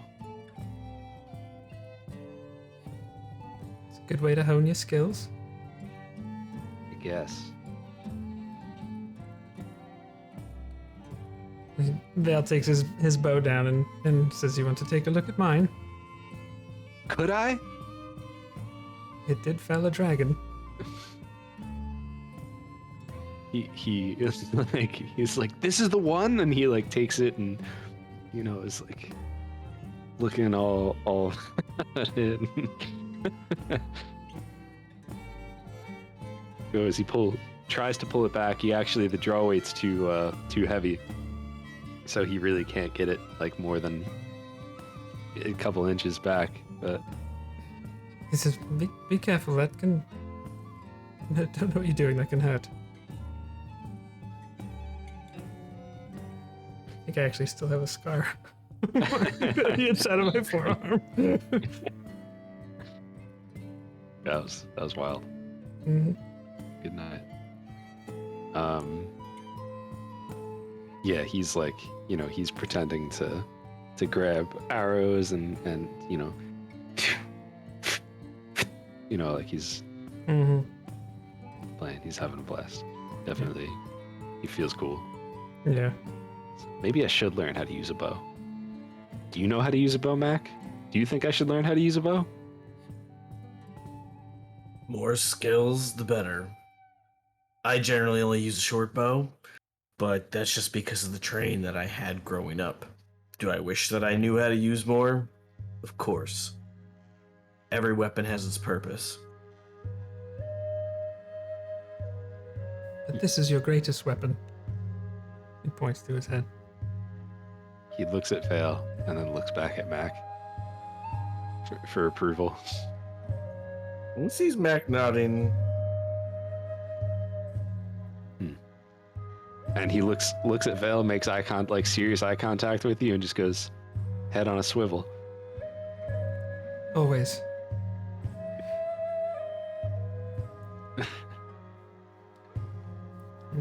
I think that's all Val has. He'll give you your bow back.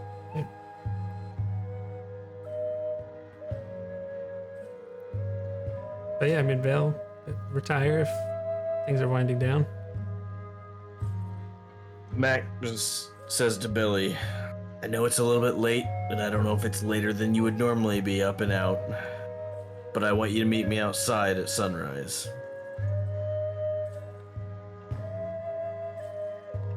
Sunrise. Where? Outside the tavern here, since we're staying here. Okay, I'll be there. Should I bring anything? I mean, just bring the dagger I gave you. Awesome. Okay, alright.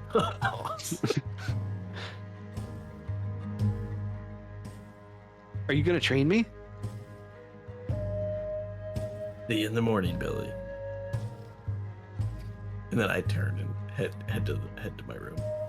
You see him start to run outside to run home. You hear I gotta get to bed.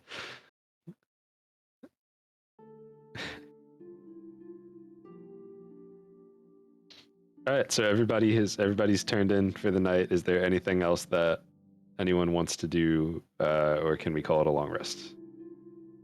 Or anything that anyone wanted to do before you turned in? How is the ring of spell storing looking? I've been pretty hands off on that. So Echo has it. It has Revivify and It has Invisibility. Revivify and in it. Invisibility. Yep. Okay. Echo has it. It has Revivify and Invisibility. I knew that. Yep.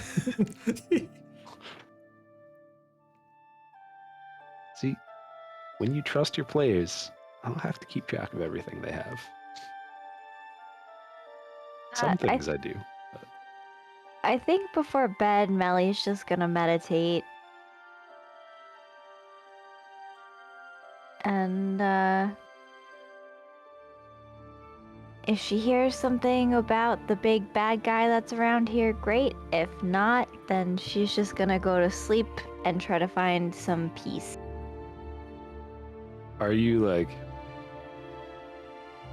in this meditation? Are you looking for guidance, or are you just trying to find a kind of a piece and figure things out based on the knowledge you have and all that kind of stuff?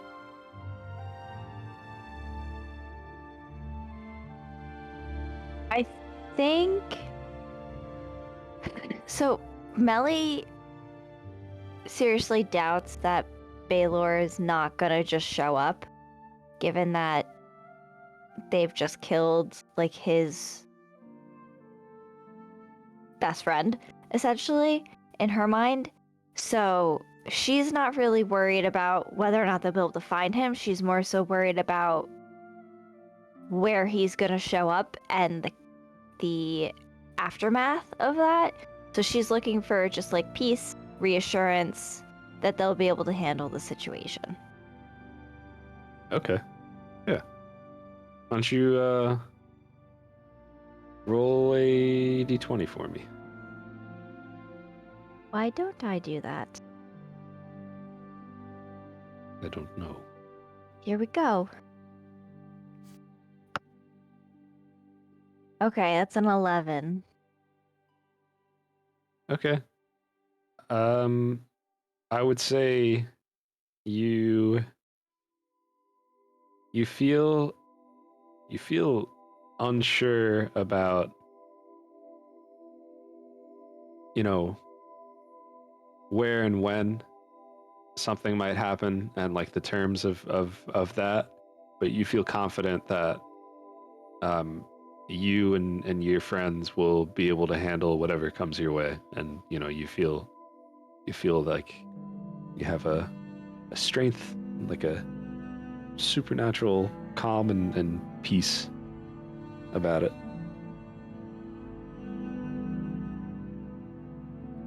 Okay.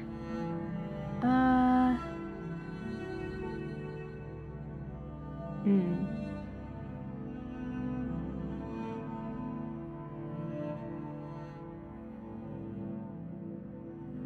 I might have something else that I want to do, but you just give me a second to look at some stuff. No problem. I'm gonna ask the other players if they have anything. Does anybody have anything that you want to do while Melly's meditating and figuring things out? Any rituals? Max think I putting really his I mean, Mac has his sleep cap on. yeah. Yeah. Exactly. That's what I was looking for. And flops his pillow twice on each side, just just to make Nice. sure. So not rituals in game terms. I mean, if that's what you wanted to do, I meant like nightly morning rituals, that kind of Yeah. thing. Nothing really would make sense. I think Echo will ask the barkeep if he has an extra bar cloth that he could have. Yeah, he'll give it to you. And for the he will ask only because he hasn't done this yet, but he's gonna ask Mac if he has any oil or anything that he uses to clean and polish his daggers. And if so, he'll either ask if he can borrow it or whatever, or ask Leander and get it. And this is Mac's response. Hmm? Are you looking for blade oil? Or are you looking for like handle oil? Because I do have stuff for wood and I've got stuff for metal. Depends. I mean, you need optimal stuff to keep your equipment in check. Well, of course, I have wood oil for my staff, but I just don't have anything for the blade. Really give him the appropriate oil. Thanks. And he will take the cloth and polish it. It's new to him, obviously, because he used to have to keep the spear, but this is different. But that said, I'm trying to think where he would do this. I guess he would probably be doing it in the room, so nobody would probably see it. But yeah, he's just taking extra care with his new dagger.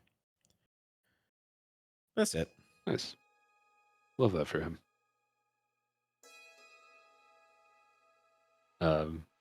Melly, did you are you ready? Do you have something else you wanted to do? Yes. Melly is gonna. There it is. She is going to cast. Well, so first she's gonna take her sorceress points from the day, all 7 of them, and cash them in for a 5th level slot. Then she's gonna take her 5th level slot and she is gonna cast Scrying, and she's gonna try and see Baylor and hold on, let me read the spell again. Yep, she just wants to see and hear him so she can know what's going on. Okay. Sure. So let's see. Target must make a wisdom saving throw, modified by how well you know the target and the sort of physical connection you have to. If target knows you can. So it's gonna be secondhand because you haven't met him yet. But let's call that a.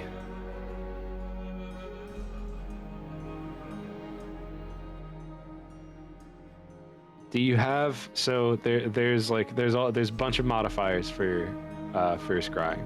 So I know you don't have a picture or anything. Did you take anything from the snake or from that area or anything like that? Oh my goodness. I don't think you did, but if you No. think you would have. Okay. I don't Yeah. think Melly would have been thinking. Her main concern was Maggie. Yeah. But they took Maggie from there. You did. Does snake blood count? Yeah. Mac has snake blood on him. He rode that creature down after he stabbed him. I'd say yes, blood would count. But like Melly, are you asking Mac for that, or like are you like? So I think Melly would have sat down to meditate and reflect on what she would need in order for this to be as successful as possible. And given that Mac is right down the hallway from her, she would have just gone down there and been like, "Hey,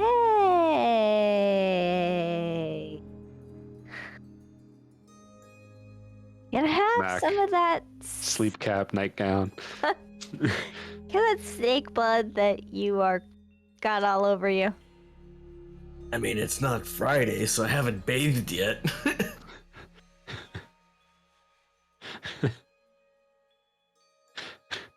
Perfect. and he will like get just a little bit of water into like a little bit of like a bowl, and then just kind of like dip some of the clothes that he was wearing and just kind of like wring it into it and give that Sure. to her. Yeah, and you could see that it kind of, there's not a lot, but there's some, that's there.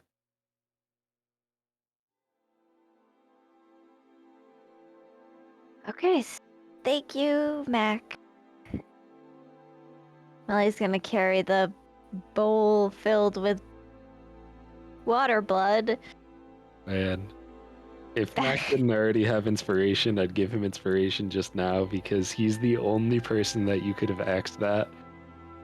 Like, hey, do you have any snake blood? And him just be like, yeah, I guess. Like, just give it to you and not ask any questions. Like when you So went I just would have recognized that was great playing your character. Okay, so you have your thing, you've brought it back, you have your fount, right? Fount, whatever Yep. it was, didn't, yeah. Yep, Okay. got a font. All right. So you believe that to be a possession, right? Which would Yes, because it was his servant. Mhm. Serpent.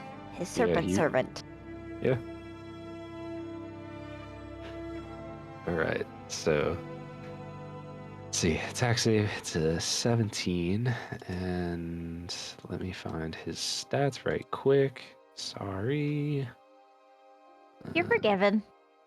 Thank you. You guys are the best. All right.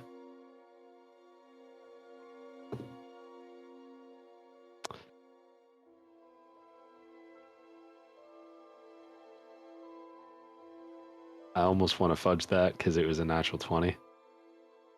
But that was a natural 20. So He has a -4 modifier, right? So it's totally -4 + 5. and then But then a natural -4 because he's so foolish. yeah. He's a foolish Right? man. Right? I guess if we're using 1D&D rules, it's a save either way. Okay, so can't use it. Failed save, just making stuff to the creature. Yeah, okay. Alright, so you try to do it, and then actually, did they know that you do that on a failed? No, they don't. Okay. So you try, and you're doing this thing, you're doing everything that you're supposed to be doing, and you almost get like a flash, like a silhouette of something, and then it stops and just kind of fizzles out, and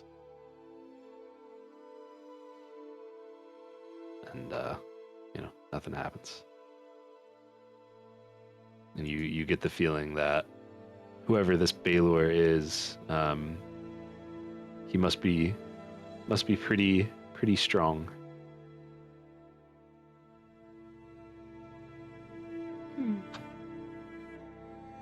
He must be real strong. Melly goes to sleep. Everybody, you could apply long rest to your characters. Mac, how early are you waking up? I would say right before daybreak. Okay. So you're gonna be there like at the time that you said that you're gonna meet him there? Yes. All Yes. Yep. See, I wasn't sure what kind of master you would be. I didn't know if you were, gonna Wait sit 10 and minutes. watch him and make it. Yeah, exactly. Mac is no nonsense. Yeah, that makes sense. Yeah. So you get there, and he's actually already there, and he's just kind of sitting crisscross applesauce with his dagger sheathed in his lap, and almost like nodding out. And he like sees you, and he like awake and stands up, and he's, hi Mac, good morning. Good morning. Now, obviously, we're probably not gonna be here past today. Don't know if we may come back after or not, but chances are low. So I'm only gonna have one chance to show you these, and I want you to take and practice these as you can. What these are 3 custom-made dagger katas that I used to use and ran through in the mornings as I was training. Now I don't use them as often, but sometimes when I need to center myself or just as to kind of just get in the zone, especially if I know something dangerous is going to be coming up, even I will run through these sometimes. You'll generally see katas used more in martial art forms, but that's where I kind of have custom-made ones that are made more for dagger wielding. I'm going to show you 3 different ones, and I'll run through them a few different times, so hopefully you can see and get them before I go. I know it's a lot for one day, but I would suggest running through at least one of them every morning. I won't let you down. And then I'm gonna go through the different forms. Sure. Show him the 3 different forms.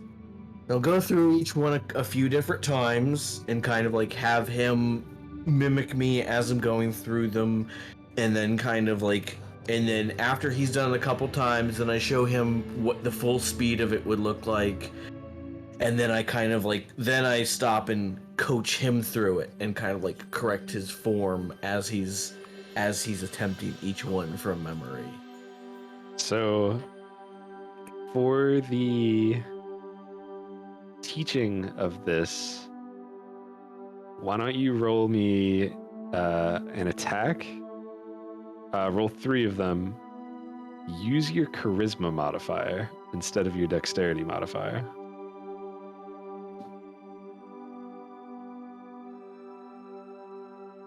First one is a 12. Second one is a 14.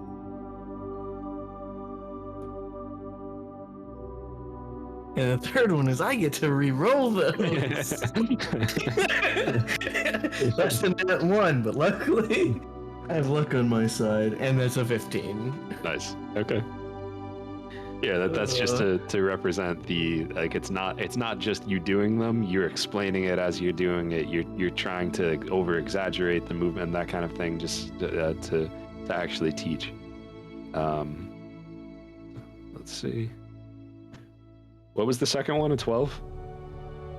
A 14. 14. It was a 12, 14, and a 15. Okay.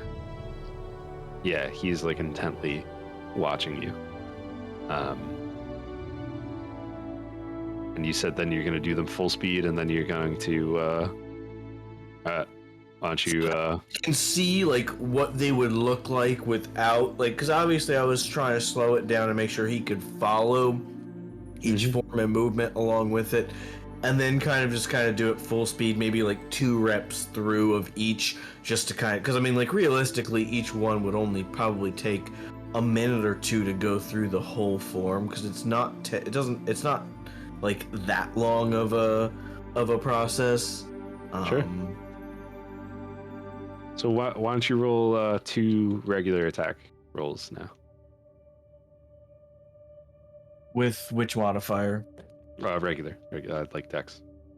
A 23 and a 17. Okay, so he's like, whoa. He's just like, okay, I think I could do that. And remember, form over speed. The speed will come. All right.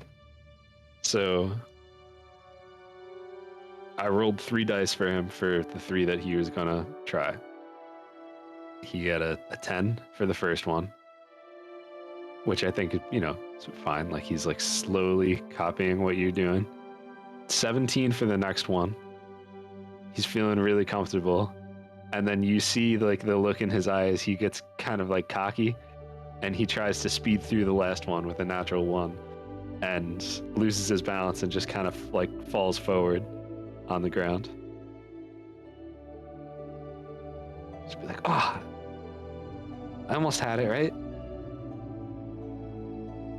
The first 2 you followed very well.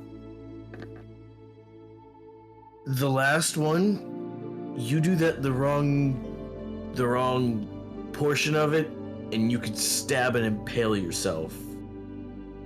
This is not a joke. This is training. Because this right here is to be used if you need to defend this village. I know how important that is to you, and this is serious. I would rather you take 5 minutes per and walk through it properly than to rush through it and have results like that. Okay.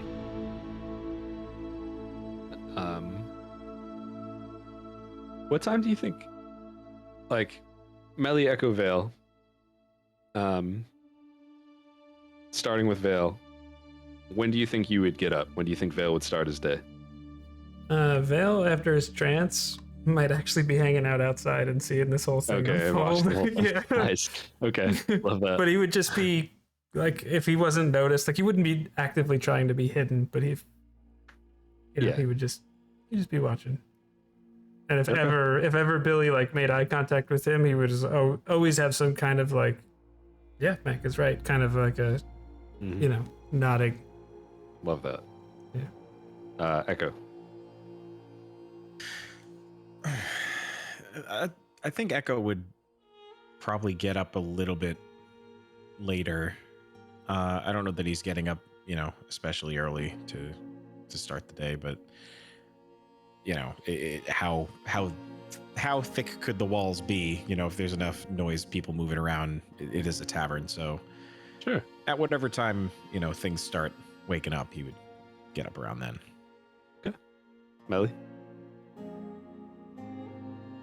Same situation where it's like she'll probably lay in bed, just relaxing, maybe do a little bit of like journaling, but then once it sounds like everyone's up and about, she'll get up as well.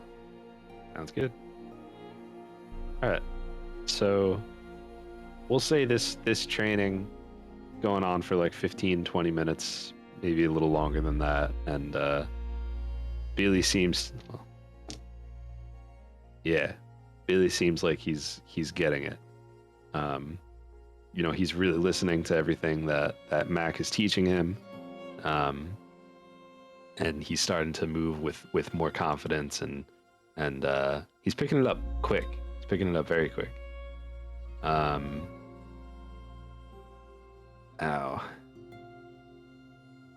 What? Vale and Mac, what's y'all's passive perceptions? I have a 15. Mine is 18. Yeah, it is. I love my passive perception. Expertise is a beautiful thing. I can't even roll that good half the time. It is good. It's very good. Okay. So, one moment, please. One moment, please.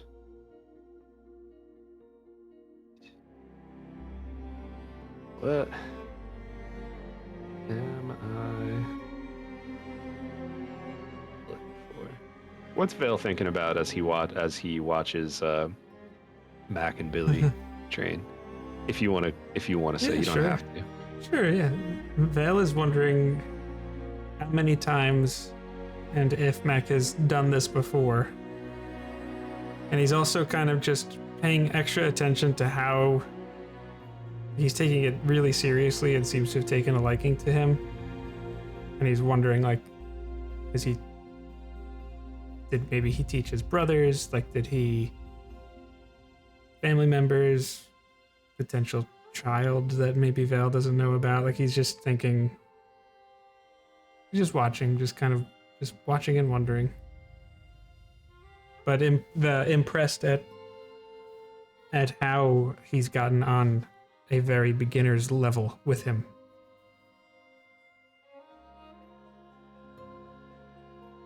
Nice. And then, if you're still needing filler, no, okay, go ahead. Well, no, I mean, if you go. He's just also wondering how Maggie's doing. Okay. All right. So, let's put that natural one. You hear like a kind of thing, and it's fairly close by. You're not really sure what it is, but it's coming from. Seems like it's coming from the direction of like the woods that you came from, and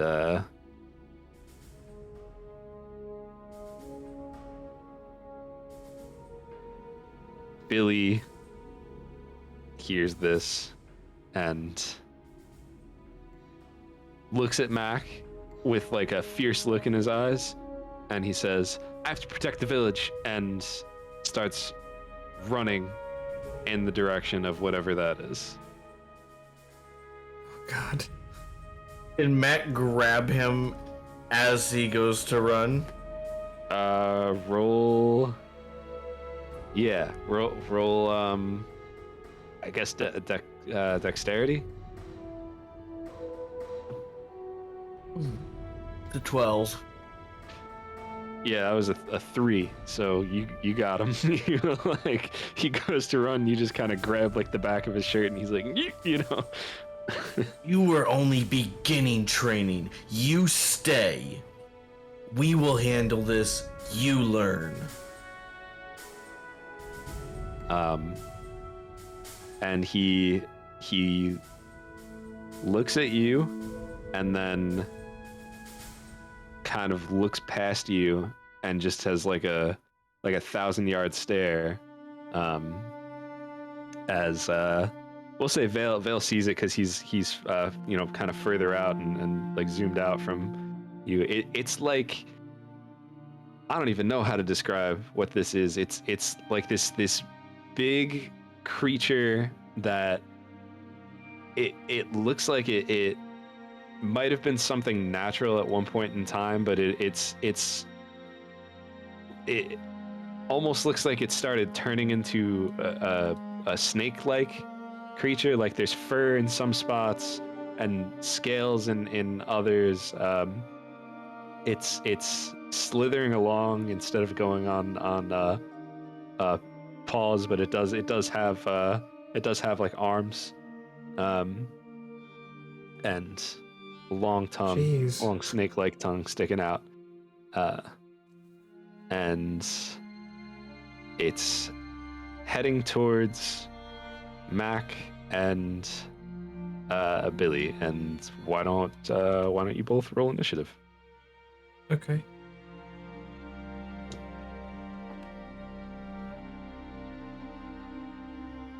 I got a 13. I don't get to reroll those. I got a 5. Natural 2. The worst I can get. I used my good rolls earlier. This You is said bad. you got a 13, Jake? Yes.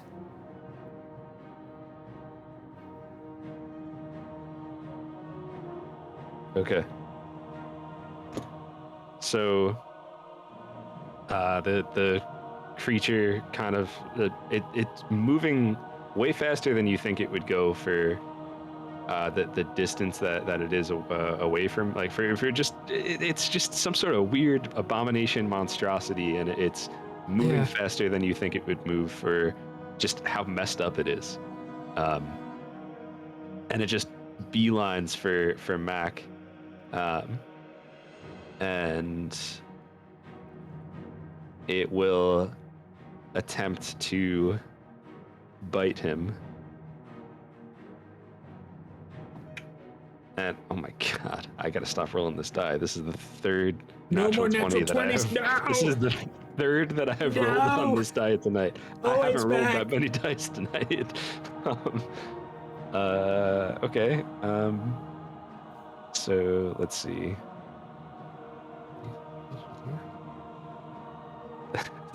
Jeez, holy moly. So the creature goes up to you. It's gonna be 11 piercing damage. As it kind of like goes to like dig into your shoulder. And then it will also be. Where's my other? All right, I'll use this one.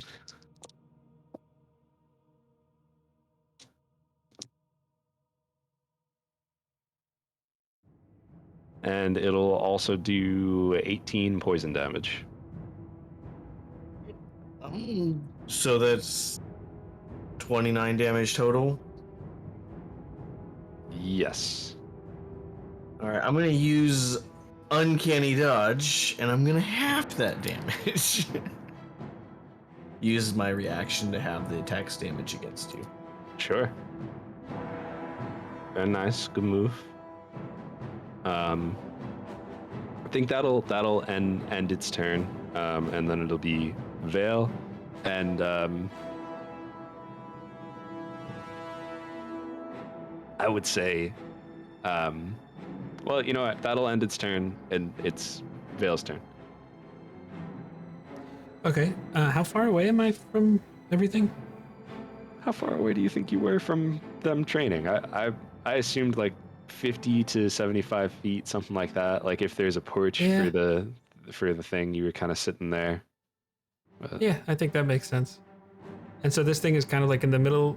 I guess I'm having trouble picturing it. Like it's coming from the woods From to get yeah, them, it but from the came other from- side of. I think it I came understand from. now. So, you're looking straight ahead. Max right in front of you. Yeah. The thing came from the left, and it's now also right in front of you. But we'll say about like 50 feet in front of you. Okay. Vale, 50 feet. Vale is going to run 30 feet forward, so Okay. he's within 20 feet. Bonus action, Hexblade's Curse on this thing. And then, then he's going to attack with to sharpshooter or not to sharpshooter. That is the question. I think we go for it. Sharpshooter. Go big or go home. Yeah, that's kind of the thinking. All right. Well, a natural 19 actually is also a critical hit because a Hexblade cursed the thing. 25 to hit. Yes. Yeah, that'll do it. I was like 19. I was like, wait. It's also a critical hit. One good crit deserves another. Okay, so let's handle that first. Because I get the extra one because of the Piercer feat.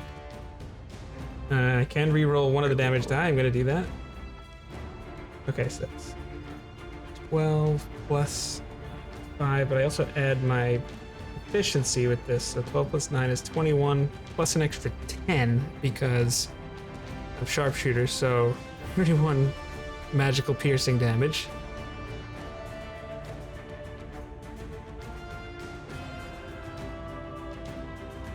And also he goes, Echo Melee! He's taking a second shot. 31, you said? Yes, sir. Okay.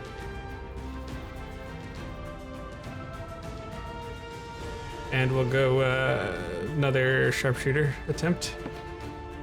13 plus 6. Yeah, so 19 to hit. That's it. Yeah, okay, good. All right, that's a 3 plus 9, so that's 12 plus 10 for sharpshooter is 22 piercing damage. Nice. How's it looking? It's like crazed. You know, Big there's boy. something wrong with it. It's still up. It's got 2 arrows sticking out of it now. Okay, I think I'm gonna save my action surge and end my turn. Okay, you got it. That brings us to Bilbo. Nice. Oh, he's got enough to do an attack, and I will say that Mac and Vale, like, even though you're in the heat of the moment and everything, and like this is an intense battle, not necessarily an intense battle, but like there's a battle happening right now, and Max just took a lot of damage. You both recognize that Billy is executing Form 2 perfectly as he deals max damage with his dagger.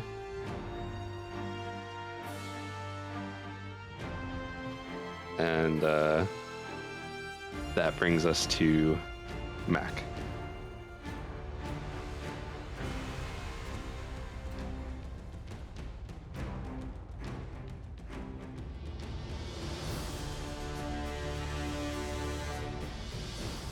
Billy's within 5 feet of it, isn't he? Mm-hmm. Yeah, he counts.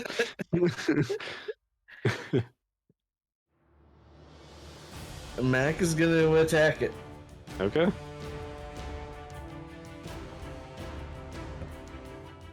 That is a 25 to hit. That's a hit.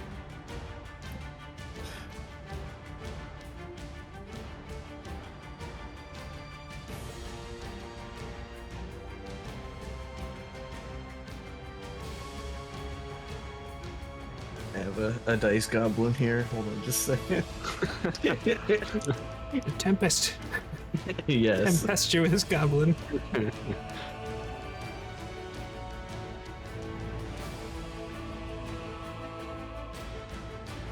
That is 28 points of piercing damage. All right. Nice hit. Is it still standing? It is still standing. Can I use my bonus action to attack with my other dagger? Mm-hmm.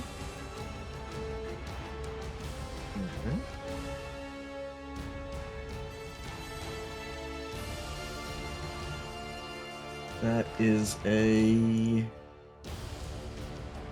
24 to hit. That's a hit. Alright. And that is 6 points of damage, and I do have a d6 dagger. It is one of my special daggers. I didn't add a modifier to it. You're all good. I know you know what you're doing. I know, but it's more of just specifying that for everyone, just because I know daggers are normally d4s. You got it. All right. Very nice.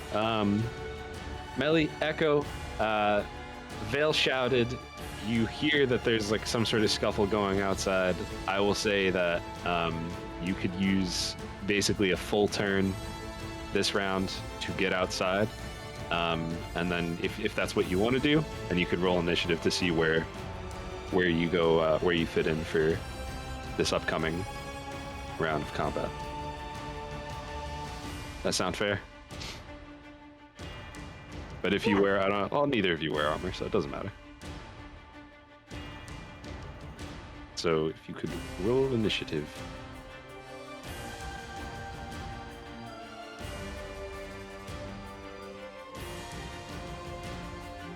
Well, 14. Vale, do you remember what you rolled? I think I had a 13. 13. Okay. Perfect.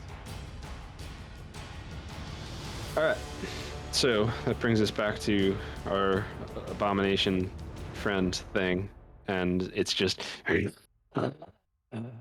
it's going to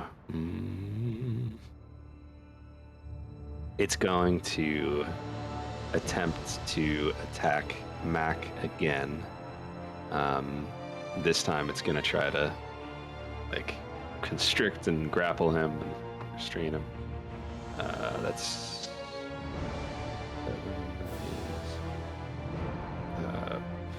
23 to hit. If you're grappling, is there some sort of a saving throw to make for this, Let's see. or is it just the attack to hit? Is grappled. You. If the attack hits, you are grappled. But you can escape the next round. A 23 definitely hits. And it'll deal 14 bludgeoning damage to you. And I then- will. Oh, Go ahead. So I'll use my reaction to have that with uncanny dodge. Sure.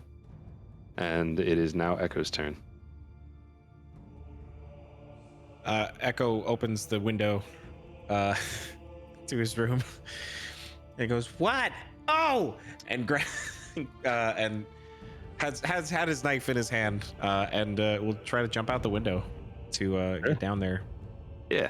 I don't know if it's second floor or what, but it doesn't matter for Echo. So. Nah, it's first floor. Oh, yeah, it's second floor then. Okay. So well, no, it's still first floor because I don't want Melly to get stuck with anything. fair. So Echo jumps out, and I have 40 feet of movement. Would you say I have enough movement to get over there? I'd say that you have enough movement to get over there only because we're going to say you like hopping out the window happened in the last turn. So you already closed some of the distance, but that's all you were able to do. Okay. Yeah. So with that, Echo's gonna run and attack this little fellow. With his cool knife. With remembrance, I should say. I get to re-roll those, which is great for me. It's good for me at this junction in my life. That's much better. That's a what is it, plus 10? Yeah, 25 to hit.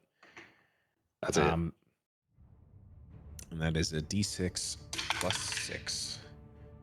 11 magical piercing. And I would like it to make a Constitution saving throw, please. 13. Wait, really? Yeah. Oh my god, it worked. It never works. He's stunned. Hell yeah. That's fantastic. Yeah, That's get him awesome. right in the snaky bits, and he's stunned now.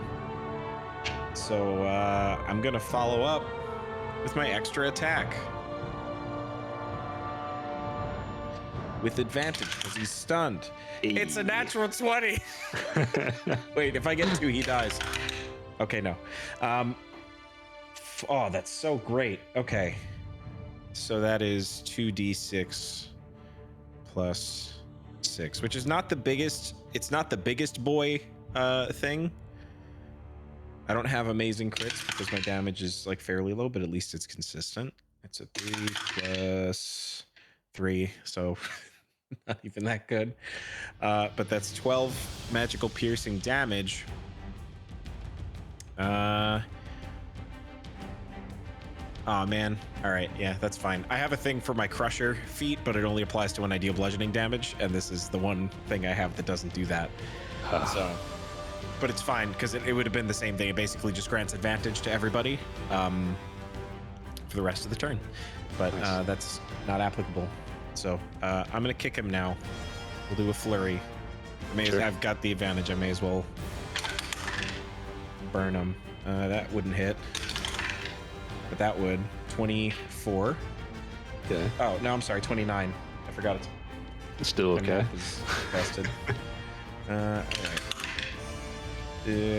That is 8 magical bludgeoning damage. That is a. I'm sorry. Go ahead. That is a. How would you like to do this? Oh, okay. Well, I wish I didn't use the key on the flurry, but that's okay.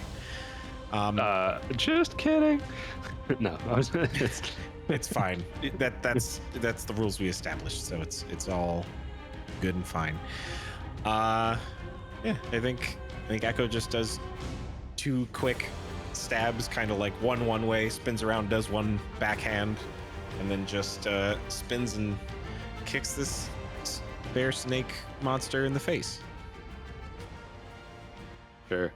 Yeah, and it's like ripped apart at this point. You know, Mac's double daggers have kind of the scales on its chest are like peeled off, and there's just goopy, nasty blood coming out of it, and you know, Echo comes by, kicks the poop out of it, and also stabs it, and this thing just kind of falls to the ground, and you know, loosens its grip on Mac as well, and there's a moment of calm and silence, and then a kind of purplish flame burns in its chest cavity, and you hear as if another voice is speaking through it. It just says, "So you are the ones who've destroyed my toy. You should know she is mine, and she will return to me. Come find me. I'll be waiting for you." And the flame fizzles out, and the creature dies. And we'll pick up from there next session. Yikes. No, I don't like that little. guy too much. I don't like that guy either. Yeah, guy's I sh- kind of a, you know, that's so nice. Guy stinks. Some sort of jabroni over there. But I know we went a little over. Sorry about that. But It's good to be back. So thank It you for is. hanging out. Be sure to check out youtube.com/JnJtabletop, twitch.tv/JnJtabletop. All of the links on the screen for these wonderful people here who want to be found on the internet. And we'll see you next week. Have a great day, everybody.